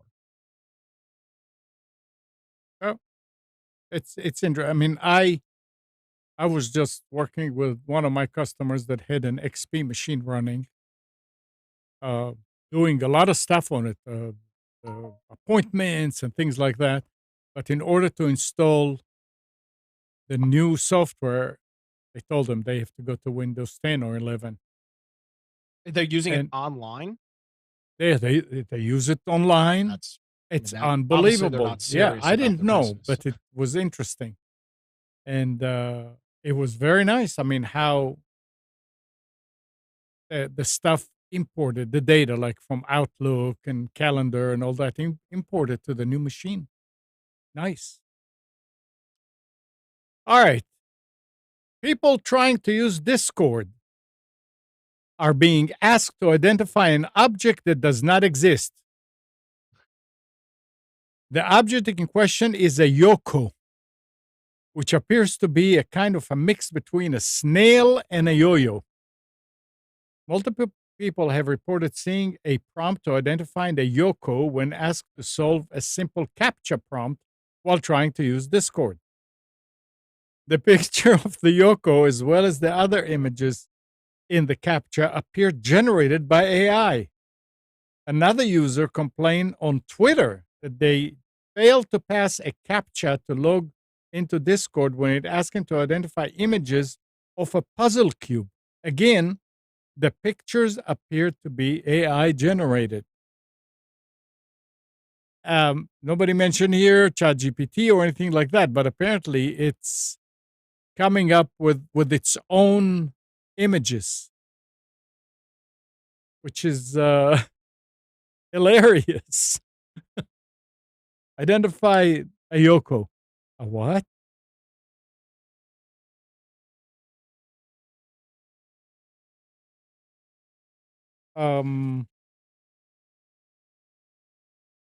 Amazon is closing down their app store in China in July. That's not surprising. Yep. It is because China is obviously a huge market. Yeah. We're very insulated from it. We don't assume that, but it is. I mean, it's the largest population. It's a massive market. I think they're still larger than India. Maybe India's overgrown. I'm not sure. Nevertheless, but their continued crackdown on technology in China is making it counterintuitive for really any Western businesses to operate. From a video game standpoint, for nearly the last 18 months, China has not approved any new games for China. And just this past week, they approved like 82 or something like that. But it was ostensibly shut down for 18 months. And it's a nearly impossible market to work in unless you're a Chinese-based company that is under the control of the CCP. Yeah, and there was also a story about China telling their market to not they will not allow micron chips to come into China because they said that there are things in there that don't look kosher. That they put, I mean, it's obviously just something to counter what we're saying, that their hardware is filled with malware and way to spy on American industry. So Micron now is a victim of this. But we were talking about Lenovo. Mhm. So the Lenovo, the world's largest PC maker, is facing a significant decline in revenue and profit due to decreased demand for personal computers in a post-pandemic world. According to the Register, the company reported revenue of $12 billion for the fourth quarter of its fiscal 2023. I guess it should be the first. Ended in March 31st. Down a brutal 24% year on year. Pre-tax profit was down 75% to $130 million on the back of workforce restructuring charges. So I mean, I don't think it's just Lenovo. I think every PC manufacturer is seeing down. It took an uptick when the pandemic was sort of like when it started and people needed at home to work with and all that, and until probably 6 months ago. I don't remember. We talked about the fact that this is unbelievable demand for that. Now it's crashing. Why they signal out Lenovo? I don't know. I didn't realize Lenovo was the largest PC Yeah. manufacturer. I Yep. guess it kind of makes sense, but I would have assumed That Dell or HP. They were. I mm, think it was for a long time. It was IBM back before Lenovo was created, Yeah. and then Lenovo came along, and they struggled for a while to find their space. But HP bought Compaq, right, Yes. Amnon? no, Yeah. So they it Compaq used to be they no HP bought Compaq or they think made so. No, they. I think they bought it. Compaq was a separate company, Yeah, Okay. they own and then Compaq. Dell came along, and then they kind of bounced back and forth as to who was the number one for a Oh. while. But what? Yeah, Lenovo's been number one for a while. Yeah, but since smartphones and laptops and things like and demand for computers went down, Lenovo kept on going. Well, they have Uh, an excellent business product Yep. and excellent support. Well, I mean, Spence, you and I are rocking their consumer line. I'm incredibly happy with my Lenovo laptop. I've Yeah. had several over the years, a couple on for business provided for me, and I've two that I've purchased, and one that was a gift when Pam's bank upgraded all their computers. They offered them to employees to say, "Here are the old ones," and I got an uh, early Lenovo Carbon i5 laptop. It's still working. I mean, it's generations old, but it came with Windows 10 Pro and Office on it for free. And it took Windows. Will it take Windows 11? No, Oh, it's too old. It's not a. It does have a TPM, but it doesn't yeah. have a Okay. processor Yeah. that's new enough to work. All right. Mm. An app that had more than 50,000 downloads from Google Play surreptitiously recorded nearby audio every 15 minutes and sent it to the app developer. A researcher from security firm ESET said. The app titled iRecorder, screen recorder, started live on Google Play in September 2021 as a benign app that allows users to record the screens of their Android devices. 11 months later, the legitimate app was updated to add entirely new functionality. It included the ability to remotely turn on the device mic and record sound, connect to an attacker controlled server, and upload the audio and other sensitive files that were stored on the device. So the developer added this ability. So if you're using iRecorder screen recorder, beware.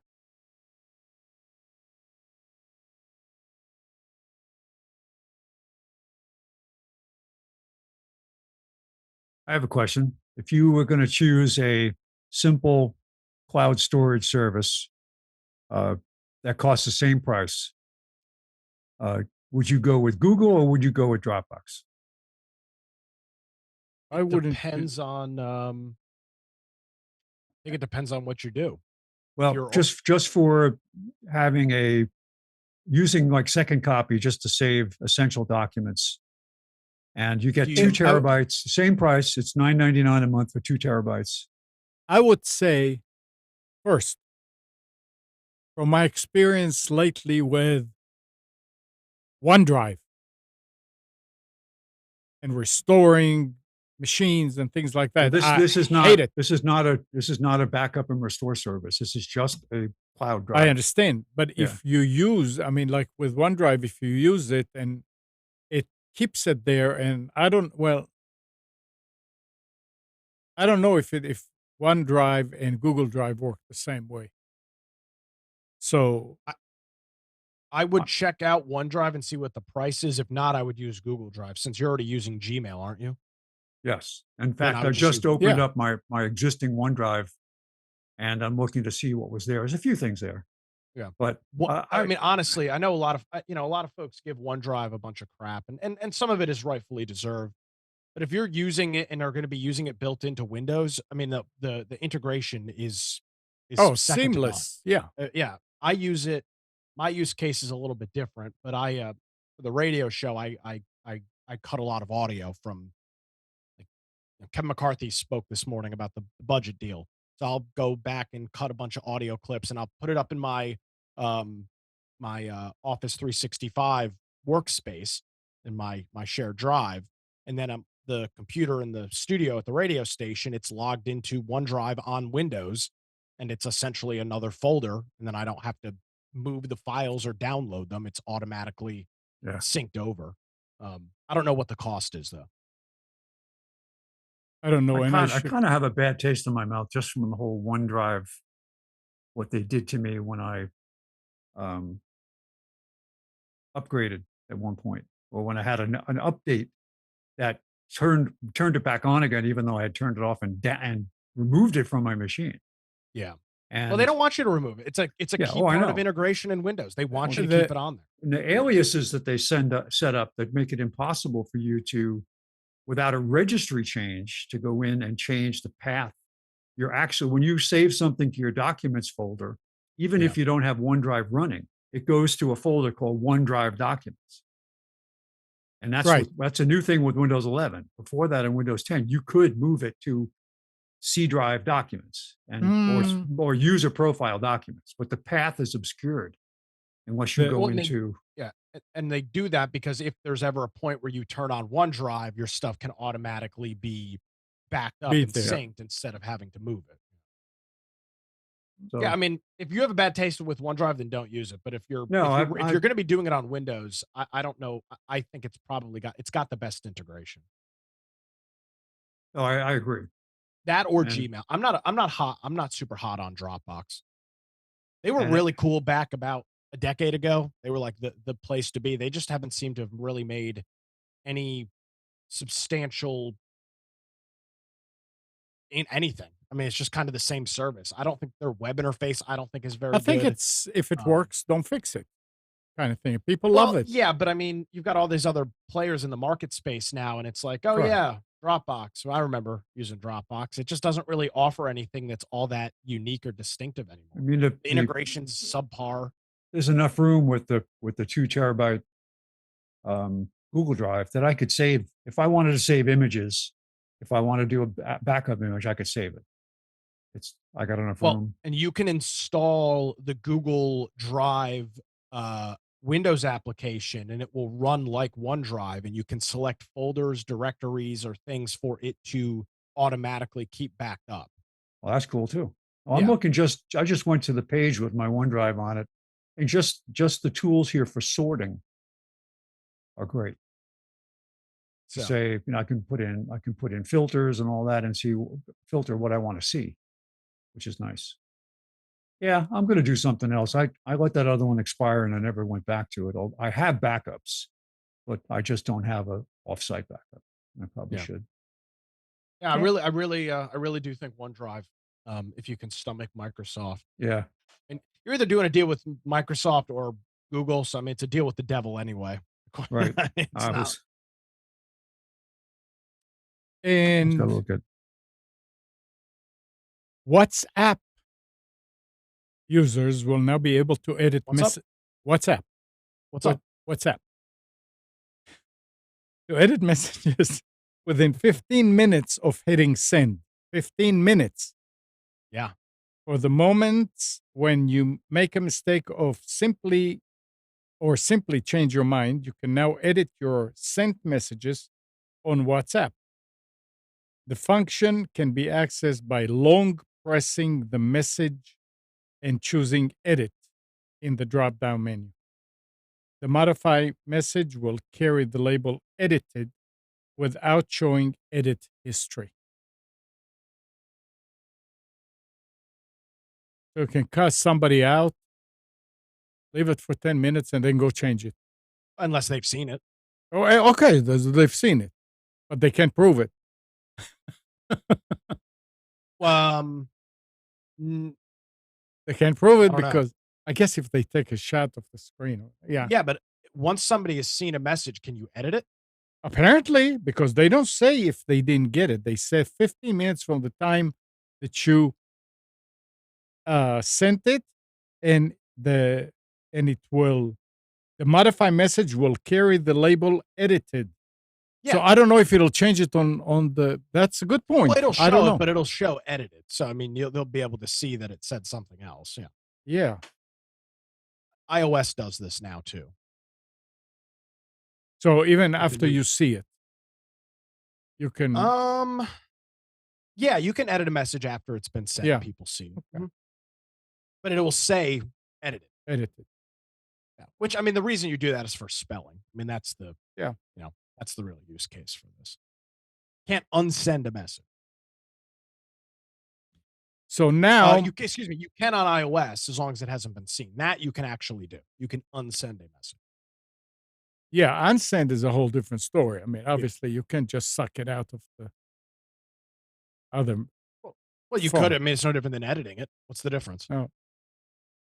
Microsoft is adding a CoPilot AI assistant to Windows 11.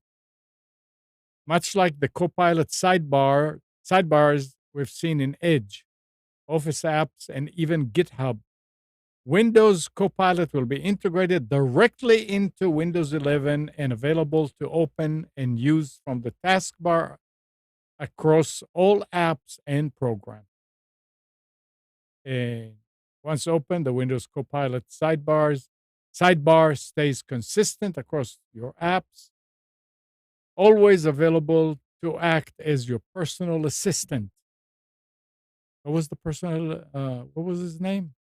Cortana, No, before that. Clippy. Clippy.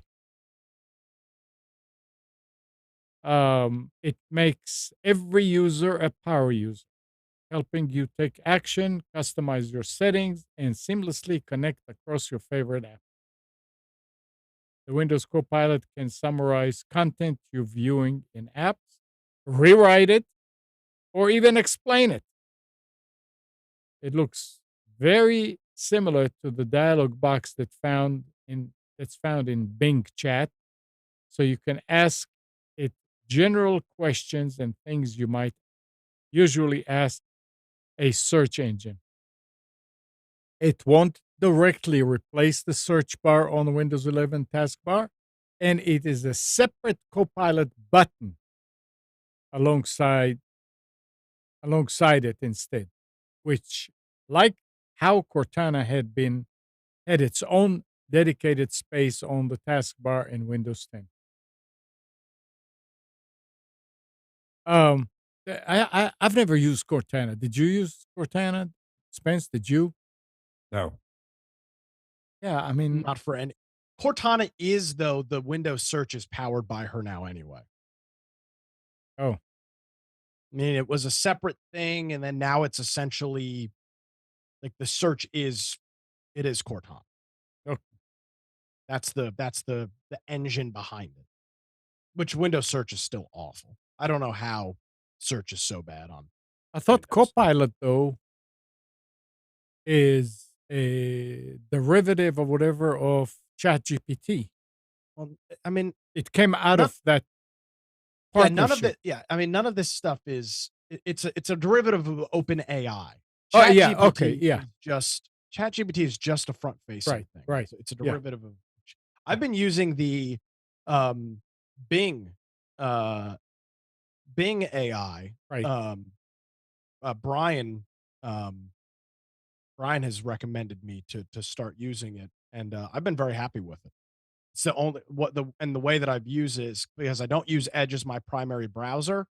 I put Edge on my taskbar, and it automatically opens up to the AI page. So it's essentially like a program, Hmm. which I find to be pretty useful. Talking about search engines. that's a troubling situation there. I What is? found out that on my phone, I changed to Brave as a browser. Okay. Brave does not show you everything. I was spending hours trying to search different things. What? Oh, Huh? I heard some sound. Yeah, I had to restart my Oh, okay. audio engine. That's You fine. went all of a sudden turned into a robot, so I had to restart my audio engine. Oh, okay. Am I sounding No, better now? you know exactly the sound I'm talking Yeah. about when your sample rate gets So, knocked yep, off. yep, yep, yep, yep. So I finally, I said, I went to Google to search. I said, let me see what Google was. So I went to Google. Bam, everything. So I wasn't aware that you can change it um, in Brave to say, hey, I want you to use Brave search or Google search. So I changed it and now it's fine. But if you just install Brave, they have their own search, which is Yes, apparently, I don't know how they decide this or that, but simple things, why do I have to look so hard to find it? because it's not a good search engine. Yep, I mean, that's the thing. that's the reality of it. Yep. Um, let's see. What is the back end of it? It uses its own web index. So, and it's using,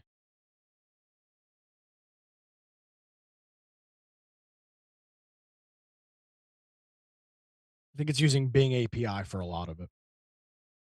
Well, that's just an API. Yeah, it's helping it with its search. Correct. It's its own thing. It's not like Google search on something else. It's their own thing. Well, it's not a good thing to use. No, and none of these are at the start, and that's the reality. That DuckDuckGo has really put in a lot of work in the last couple of years. I mean, it's a pretty mature search engine now. I still don't use it. I don't have uh, you know, I'm all for privacy and all this stuff, but the Mhm. reality is, the people that are like, "Oh, I use DuckDuckGo for search on my iPhone," and I'm like, oh, "Okay." I don't know. I struggle with that. It seems like a lot of feel good stuff that really doesn't have any teeth to it. What's wrong with feeling good? It's conservatives gaslighting themselves, thinking that Yeah. they're sticking up to the man. Like, oh, I use No. DuckDuckGo. Fuck Google. It's Yep. like, yeah, well, that's great, but you're using a Android smartphone, like, Yeah. I or Gmail. Like, I don't know. I struggle with it because it's I'm all for allowing and should having access to privacy, but unless you're really willing to go all in on it, you're not really you're not really having the impact. Uh-huh. I don't know, to each their own. I mean, I'm not trying to throw rocks from a glass house, but it's just Yeah. You'd be better off putting a flag on your lawn saying, I hate Google. it's just like, okay, so you're not, you're ditching Google, but you still use Gmail. So you're not using Google Right. for No. search, but they're indexing every freaking email that you Yeah. get. Yep. I just It just seems it's stupid. I mean, that's really what it comes down to. It's stupid and it's virtue. It's literally it's virtue signaling on the right. Oh, well. So I'll get off my high horse. Soapbox. Yes, that too. All right. Well, I don't think I have anything earth shattering here. Have anything mind blowing? Yeah. Well, Not earth shattering, maybe there's mind something else blowing. about ChatGPT though. ChatGPT no longer needs to rely on its own models or plugins to provide information to users. Microsoft has announced Bing Search is integrating into ChatGPT. That's Bing is integrating into ChatGPT, not ChatGPT, into Bing, to provide more relevant and potentially newer responses. Bing will act as the default search experience, allowing ChatGPT to pull answers from the internet and provide citations. So that's kind of what you're doing, right, Nick? That story doesn't make any sense. I'm not arguing the story. That doesn't make any sense at all. Okay. Chat GPT, It says, again, it says there's a Microsoft. difference between OpenAI and Chat GPT. Chat GPT is locked in time as it stands right now. So why would Bing be using that for more up-to-date? That story doesn't make any sense. Says Microsoft has announced Bing search is integrating into ChatGPT to provide more relevant. Oh, Bing search into ChatGPT. So Bing, that doesn't make any sense. Yeah, it's not that that's what I was saying. We know that Microsoft sort of like added ChatGPT or OpenAI routines or whatever you want to call it into No, Bing. they didn't do that. They built their own. It's not. That's the thing. Well, it's because of their partnership. Well, yes and no. With OpenAI. With OpenAI, yes. Yeah. Which is different from ChatGPT. They're different things. Well, yeah, but it's like Kleenex, I think, at this point. No, it's not. It's completely different. And that's the big thing with AI that is misunderstood. ChatGPT is literally the chat bot website. OpenAI is the platform that powers all of these different AI things. Many of these different AI things. It is very, very different. So that's why I don't truly understand that. Well, that's again, this the writer writing it, and it's like unless you use it a lot, you don't think. Well, I do use ChatGPT a lot, and that's why I don't know. ChatGPT is locked in time. It's locked in I think what 2 is years. it, like September of 2020 or something like that? Or September 2021. Yeah. So that to integrate that for more timely results doesn't make any sense.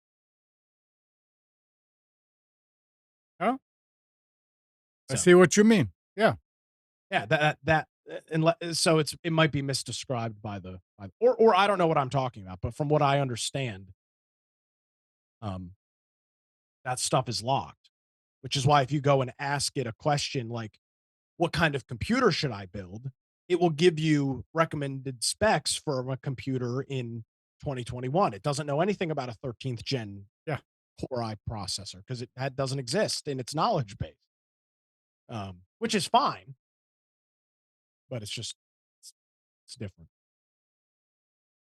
So maybe that's what they were doing here, that they were allowing ChatGPT to use Bing to go out there and get more recent information. I don't know. I don't know. Yeah. It's very confusing. And on that note,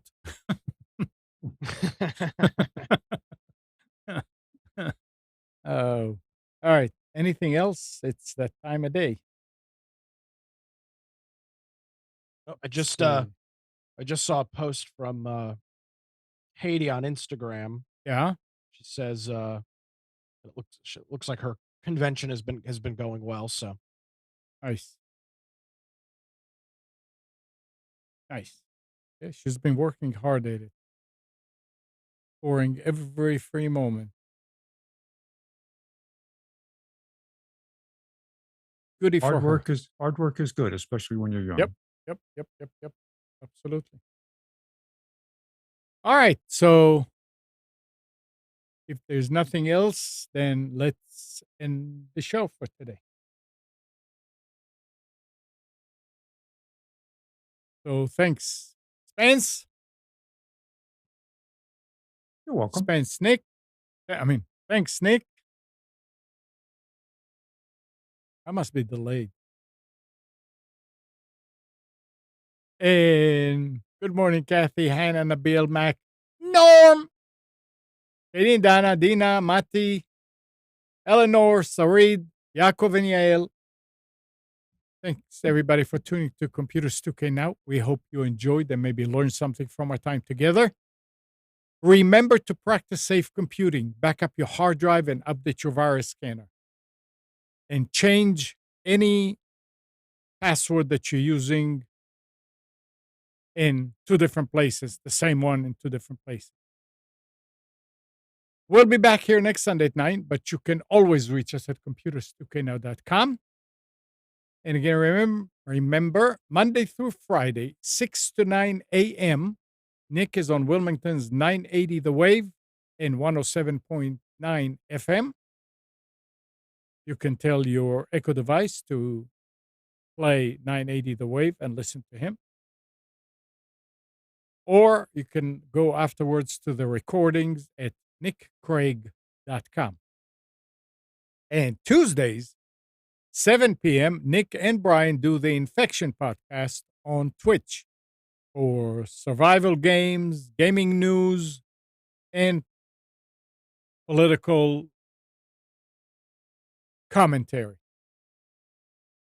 So that's on Twitch, 7 p.m. Tuesday, twitch.tv/Infection Podcast. Have a great week, and we'll be back together next week.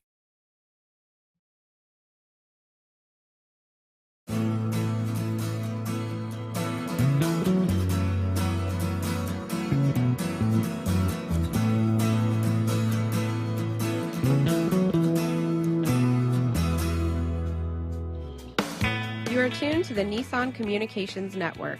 If you tuned in too late, you can always watch each program in its entirety or download an MP3 audio file of it in the archives section at nissancommunications.com. Don't forget to subscribe to our YouTube channel, follow us on Twitter, and like us on Facebook. Sponsored by StreamingGear.com, Carolina Apparel, and DeltaForce.net.